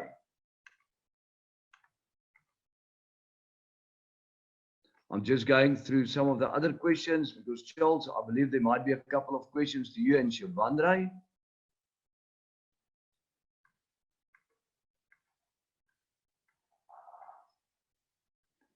Okay, just going down here. Thank you, thank you. Very informative. Thanks a lot to everyone.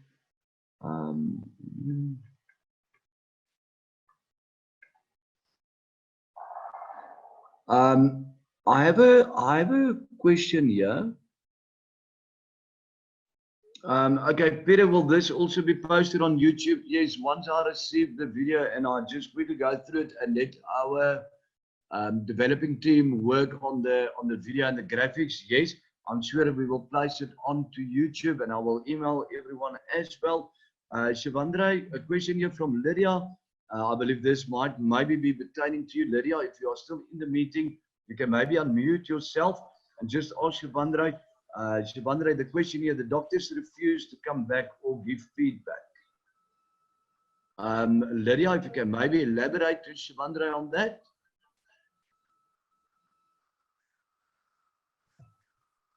Guys, see, Lydia is not in the meeting anymore. We have still 101 participants. Ladies and gents, I see these messages coming through and through and through. I think maybe the best possible scenario that we have at this point in time. Charles is still in the meeting. Shivandra, I can see that you are still in the meeting. Thanks for that. Maybe if you guys, maybe one person at a time, maybe just go to the top right of your screen. You will see there's 3 dots. Then you will be able to just beside that, there's an unmute button. maybe if you unmute yourself and ask the relevant question for the relevant person, I will mute myself and let's see if we can get some questions answered. You can just unmute yourself and start to talk.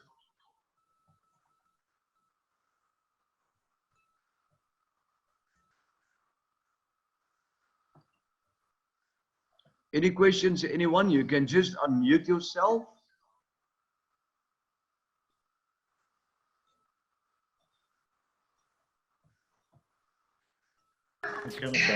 Ons gestuur het is op kennisskringborde op, dis by die hand sanitizers op, en dis ook in mail, Saggy. Sorry, Johan, I think you maybe had a question. Sorry, I just muted everyone. Please, colleagues, remember, just go to your screen where you are muted and or unmuted. Just unmute yourself and then you can ask the question and we will all hear it loud and clear.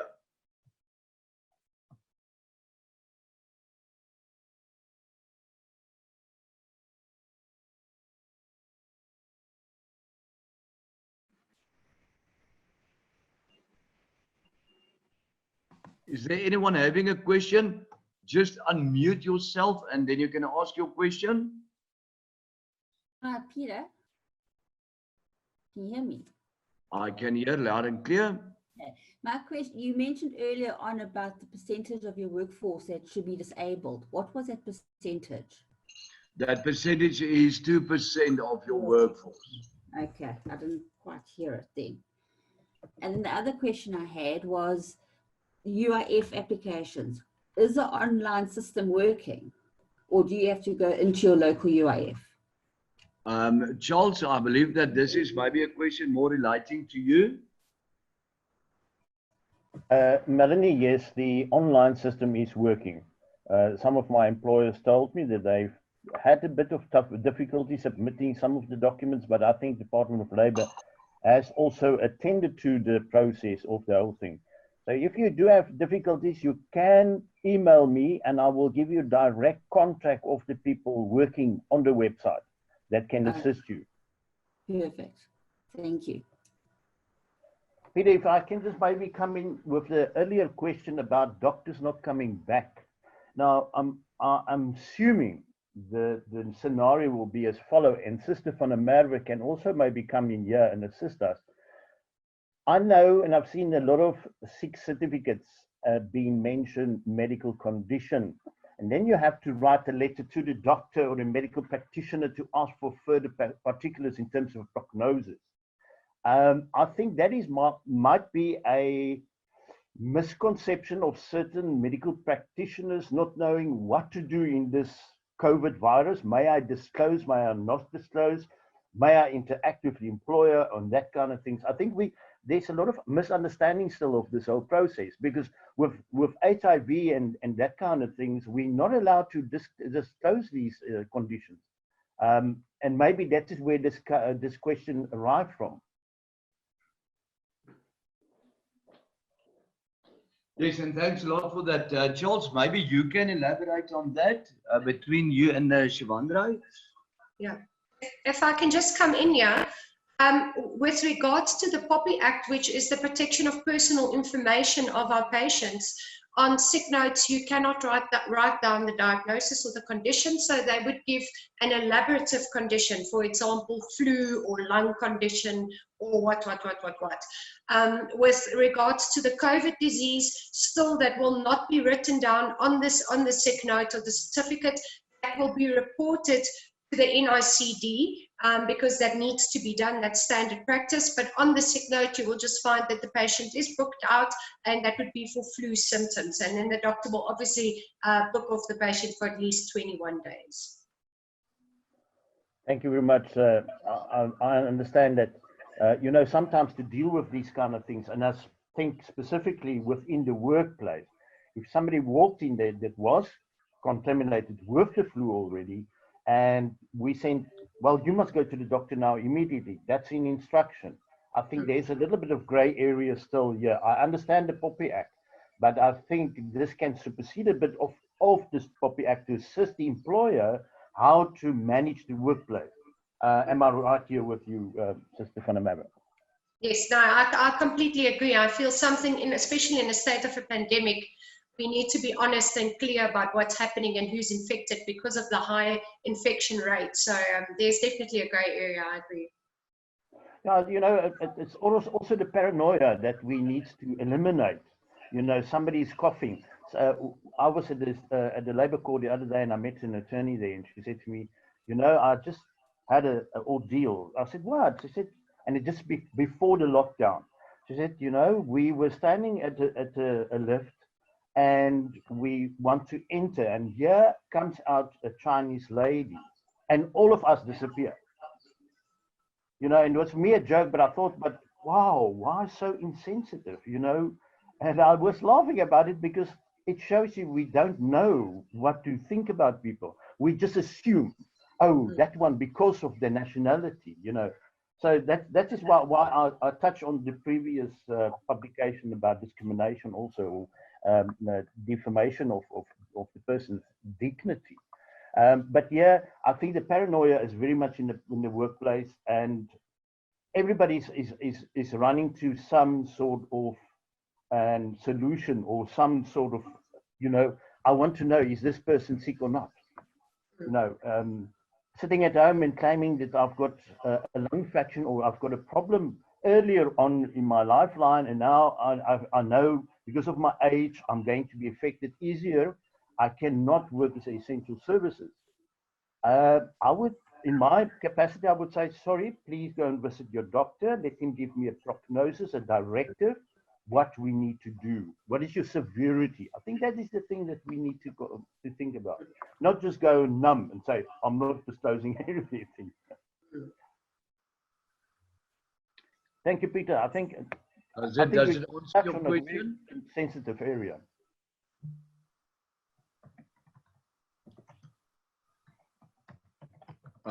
Anyone with other questions, you can just unmute yourself.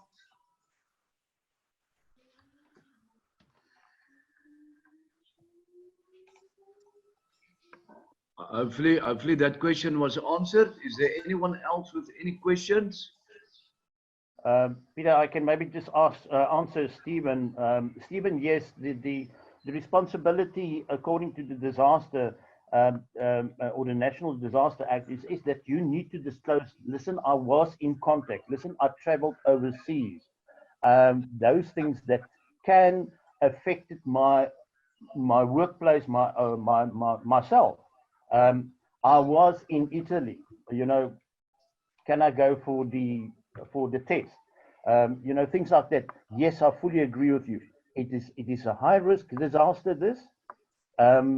I think we're only on the tip of the iceberg, and we need to disclose the information. If you traveled, if you were in contact with a contaminated person, if you were somewhere which is not right.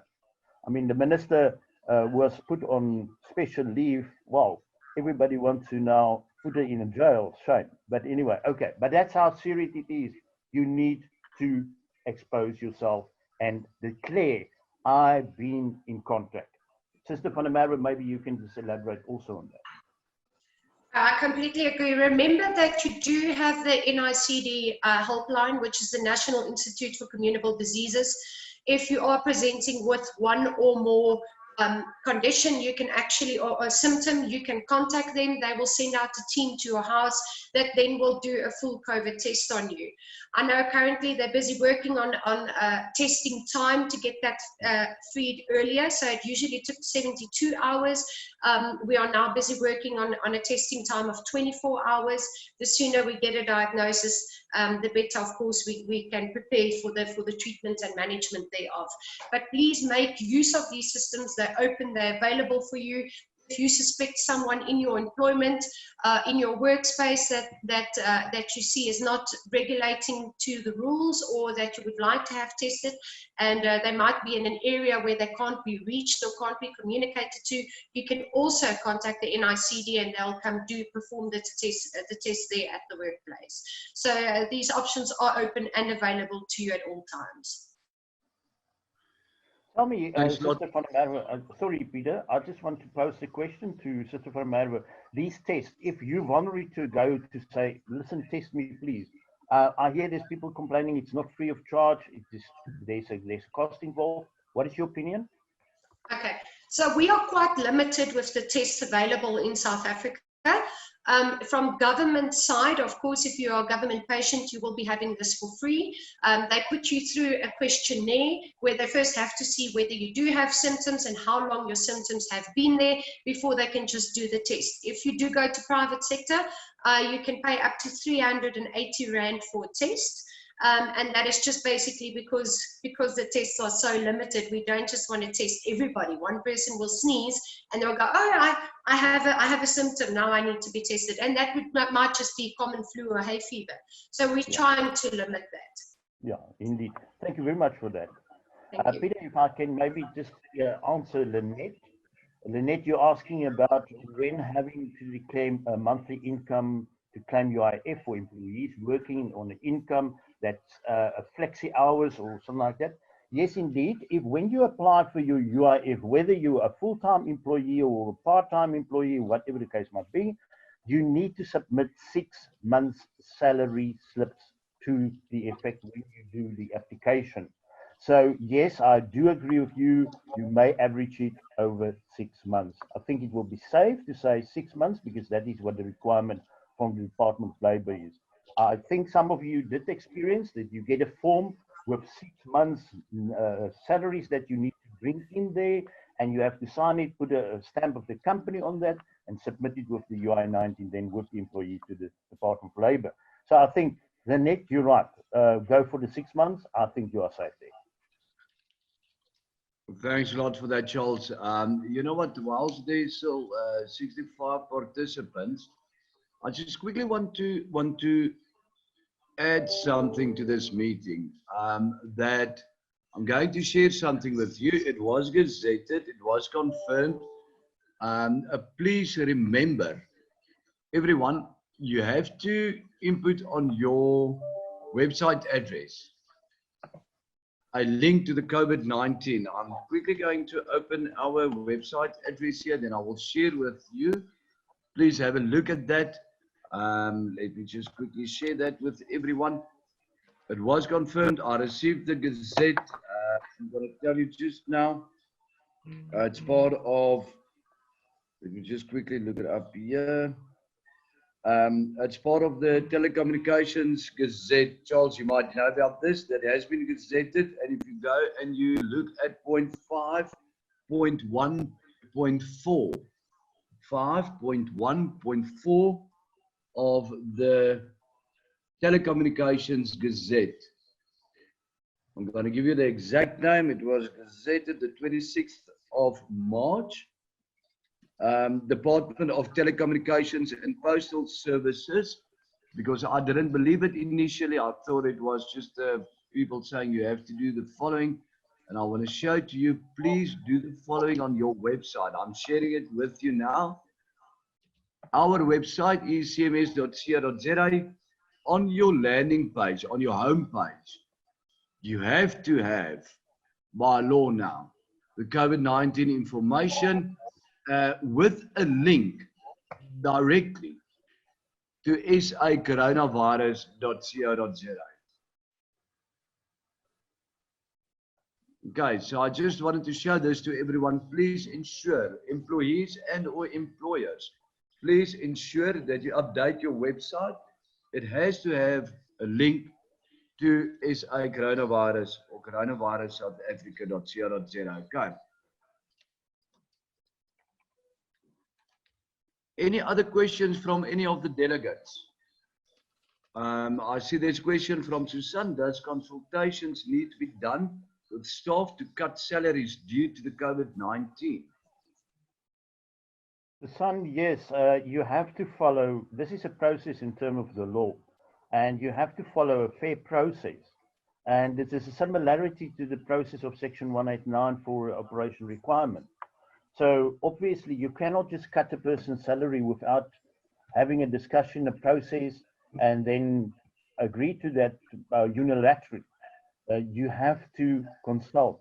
I mentioned earlier about this lady in the small town, and she do have a problem because her boss just decided to cut her salary with more than half, more than 50%. And just think for yourself, put yourself first in that person's position, and then you answer, because that's what I normally do, is what will I do when I face this problem? And then I can know what is the scenario around about it. Because that's why I'm saying earlier today, be sensitive, take care of the process, of the employee, because you still want to have a good relationship, but you want to have a 50-50. You contribute to me to help me that we can reduce salaries. I will look later after you, so don't worry about it. That is a relationship we must continue having in the workplace after this pandemic. I hope that answers your question. Thank you very much for that, Charles. Colleagues, any other questions? Okay, I see here, how long can you reduce their salaries for? Well, we don't know how long is the lockdown going to be, and obviously what is the effect on your company, and how soon it will come on. You will see that the disaster funds, they make available plans that you can make a loan and pay it up until between 12 and 36 months, I think. I'm not sure. I've got it on the presentation, but yes, you can do that. And it's not really a time frame, but I think it is all about operation requirement. That how long is this pandemic going to be? First of all. Secondly, how long is this lockdown going to be? Because obviously when the lockdown is lifted, we can go back to work. And then the company's back to operations 100%, hopefully. Lynette, does that answer your question, Lynette? Sorry, I heard there's another question coming through. It's CD. Hi, Charles. Hi. Yes. I just want to ask for the submission of the UIF. Ne? Yes. I've received a couple of documents, like the spreadsheet that needs the employer to input information for the employees. Now, my question here is that, do we look at the monthly gross, because we have permanent employees? Do I just take the monthly gross, or do I average it out as well with the 6 months gross, total gross? You know what I said earlier on is the employee must actually submit it every time 6 payslips when they apply for UIF. So I would be comfortable to say, yes, you must average it through 6 months. And according to that, to substantiate that, you can print out from your payroll to substantiate your evidence what is pertaining into your averaging. Okay. Thank you. If you do struggle, CD, please send me an email. My email is on all the information pieces. Send me an email. I will give you also the contact numbers that you can go and visit, or phone them directly, and they will help you. No problem. Yeah, I'm glad that you guys are on the call, because I've tried so many times. You hold, I think, for good 30 minutes and without success. I do have a couple of cell phone numbers, so try that. All right. Oh, great stuff. Thank you so much. If you can just, to the remaining 59 delegates at this point in time, maybe just give your email address again, please. Okay. My email address is Charles Kinnear at ABCORLAW.co.za. Charles Kinnear is it's one word, no dots or anything like that, and it's ABCORLAWINC.co.za. And remember, everyone, everything will also be placed. Charles's as well as Shavandre's contact details will also be placed on the employmentequitynews.co.za, free of charge. You can also just maybe when you visit that site, receive the information there. Then I see there's a question from Jog. It says, hi Charles and Shavandre. I missed some of the conversation about doctors not indicating on medical certificates whether a person was tested positive. If the person was booked off for isolation purposes, what proof can the employer get that it is safe for the employee to return to work without infecting others? We don't know if the employee, we don't know if the employee was tested positive. Charles and Shivandre? Shivandre, can I, or Sister van der Merwe, can I just come in here first before you answer on your medical profession? I just want to discuss my PowerPoint in foot number 19. You will see medical certificate requirements. Now, what I'm in there, I'll say, sorry, obviously an employee claims his or her entitlement of sick leave on the basis of having contracted the coronavirus. This should especially be mentioned on the medical certificate, and it is preferable that the test results be attached. Now, and the reason for that is, again, we're saying this is a disaster, and we need to understand that this person was contaminated with the virus.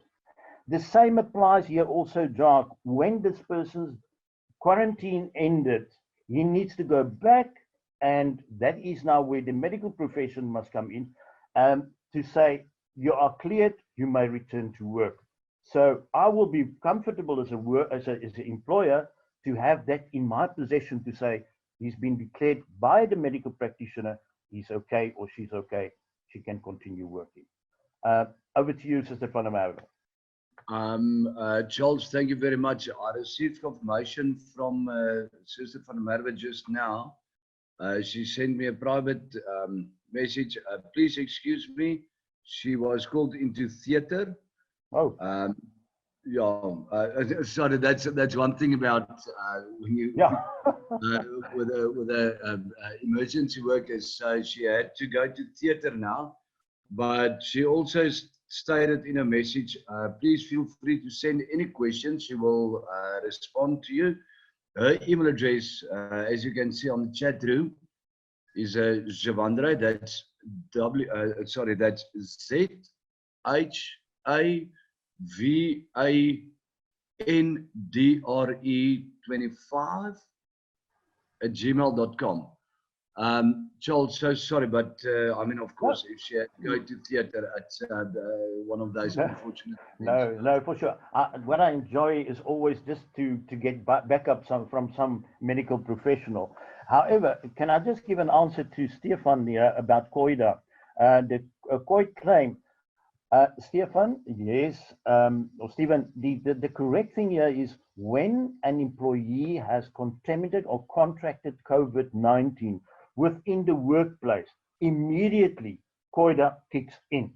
You have to do the whole process of that, submit him to the best hospital that you can send him to so that they can take care of him, and COIDA will pay it out.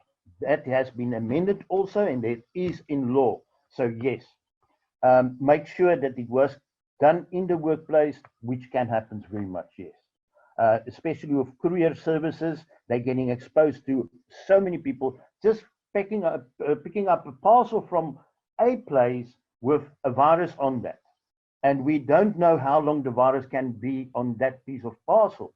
I mean, sorry, that's a possibility, and that's true. I see there's a question from Gerard here as well. Gerard asking whether the video and everything will be available on YouTube today still. Gerard, yes, I will need to talk to our internal production team. Of course, we are always afraid of just putting something on social media and or open media. So I just want to talk to the production team just to ensure that everything is in order. And the things that were said. Can I ask a question? Yes. I wanted to know if you're receiving goods from overseas and they arrive, must they be sprayed in the harbour first, or do they get sprayed once they arrive in your warehouse? I think that's a policy of companies handling parcels coming from overseas. And I'll be honest with you, I'm just giving advice. What I would be doing in such a way, or if you the client and you ask me that question, I would say yes, there must be some sort of precautionary measures which we can use for parcels coming in from overseas, because we know that this virus has not been declared how long it can stay on a document, on a parcel, or anything like that. So pretty much the way that you handle these things must be a sensitive issue still.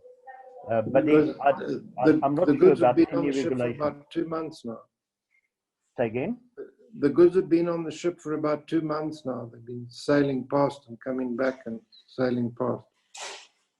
I do understand, and that is customs that must decide whether they can declare the parcels as safe and that they can be disposed. So we must ask the agent. Okay. That's right. Yes, you must do so. Thank you. Pleasure.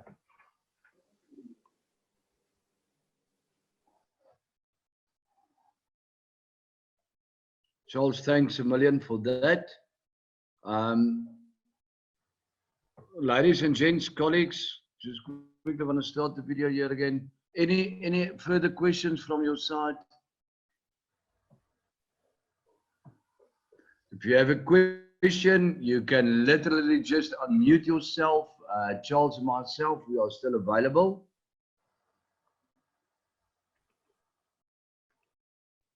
You can either unmute yourself and ask a question, or you can ask your question in the chat room.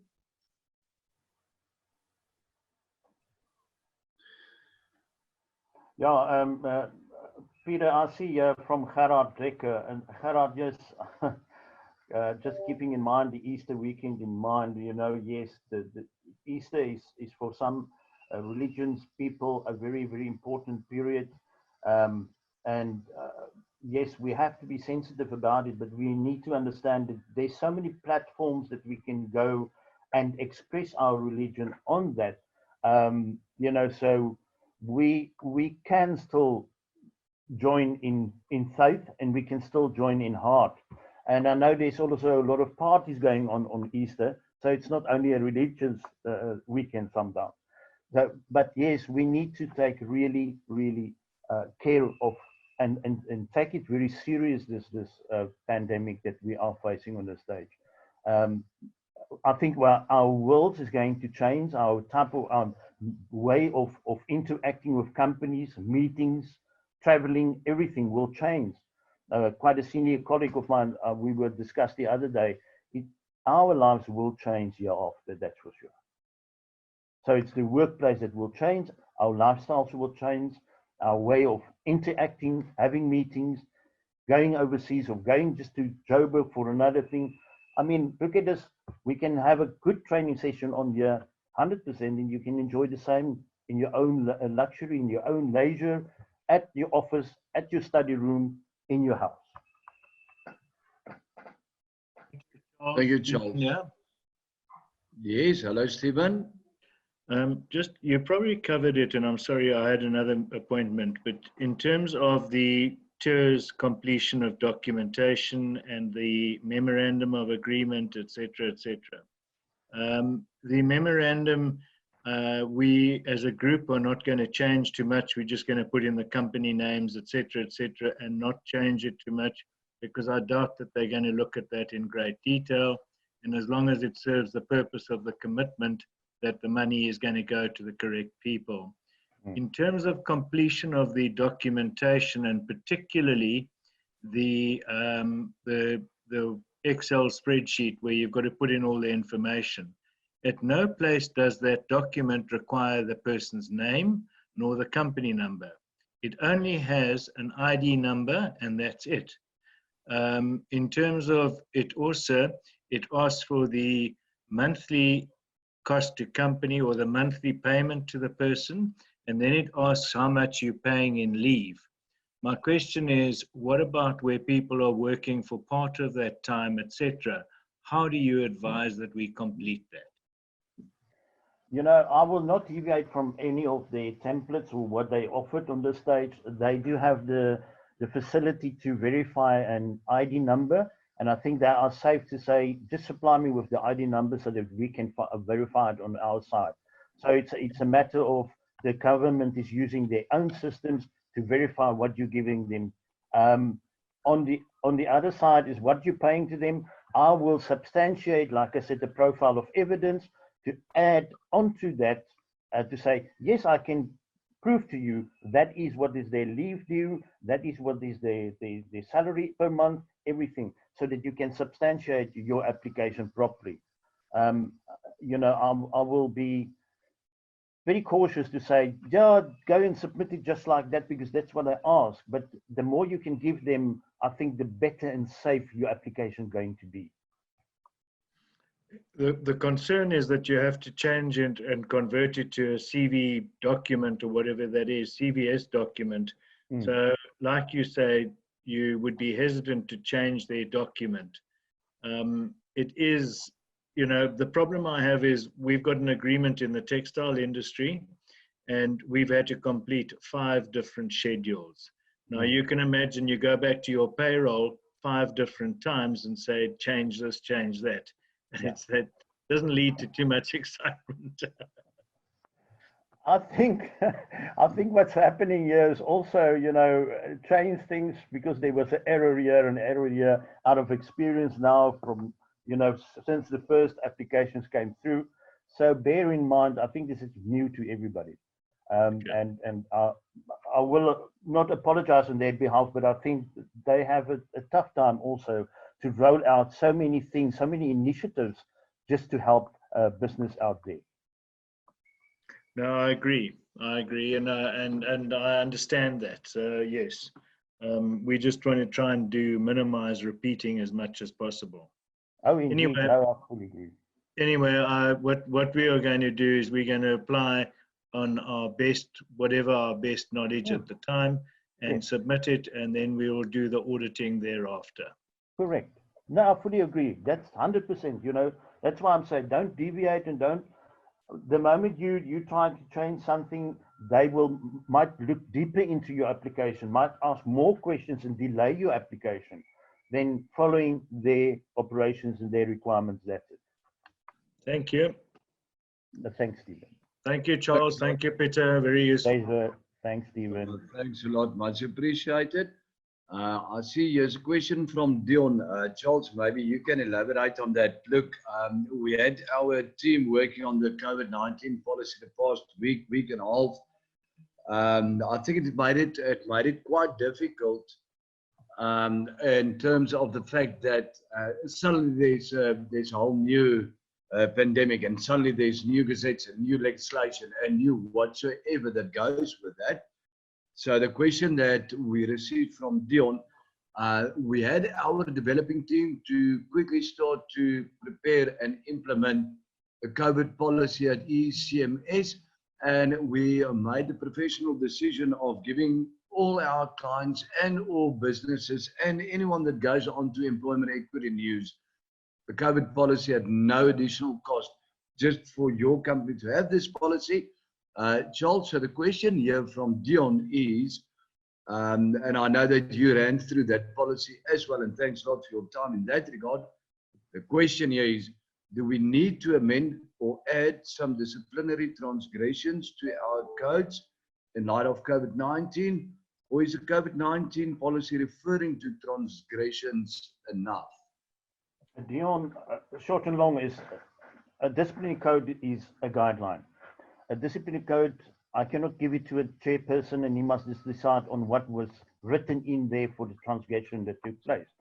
So obviously here, like I earlier mentioned, is that the policy in terms of your working from home, that kind of things, have to be implemented and also drafted, well, on the early stage when it was a lockdown, or when you decide now to say people go and work at home.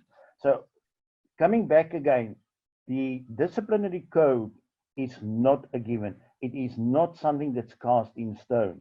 And that's why when I lecture, I normally say to my students that to say, you must remember one thing, this is a guide only, but you have to go and apply your mind to the merits of the case, the severity of it, the gravity of it, and then you must decide whether this income justify a dismissal, a final written warning, a warning, whatever the case might be. So it's only a guideline, and it must be also stipulate on the code to say this is only a guideline, and it's not cast in stone. That's it. That's my philosophy in life, and that is my experience out of the Labour Court and the CCMA, even bargaining councils. It's not something that's solidly used. With COVID-19, I think there's a lot of policies or gazettes being written by all the departments of the government, and they already created for you to say, you know, they cannot drink in the workplace. Maybe there's nothing on your disciplinary inquiry, your disciplinary codes, but some places don't even have a code in the workplace. And then you have to go on to what is the norm, what is consistency applied within a normal workplace. So I would not interfere with my code on this stage unless this pandemic is going on. I mean, discrimination is not allowed. Defamation of a person's good name of character is not allowed. So that's obvious common cause things. I hope that answers your question, Dion. Charles, thank you very much for that.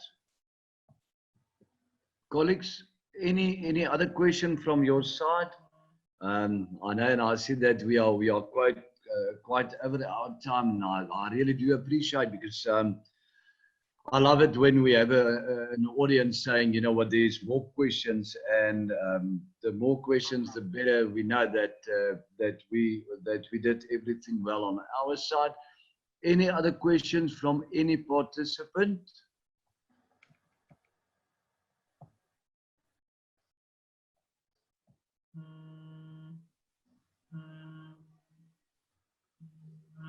Charles, it seems to me as if all the questions have been answered. Ladies and gents, colleagues, okay, what I'm going to do is I will stop the recording once we have ended this meeting. Then I will have our production team to see what video we can make. It's going to be quite a video meeting, 3 hours. And then we will see whether we can place it on YouTube and or maybe mail everyone the link. Hopefully everyone is satisfied. Hopefully the majority of the questions have been answered. Again, if you have any additional questions and or queries, all the information will be listed on www.employmentequitynews.co.za. The policy is there. Feel free, visit the website, download the policy. Our contact information is there. Mr. Kinnear's contact information is there as well. And Shivandra's contact information will be on the website within the next 2 to 3 hours. Thank you, everyone. Much appreciated. I'm going to end the meeting. Any questions, pop us an email. Okay.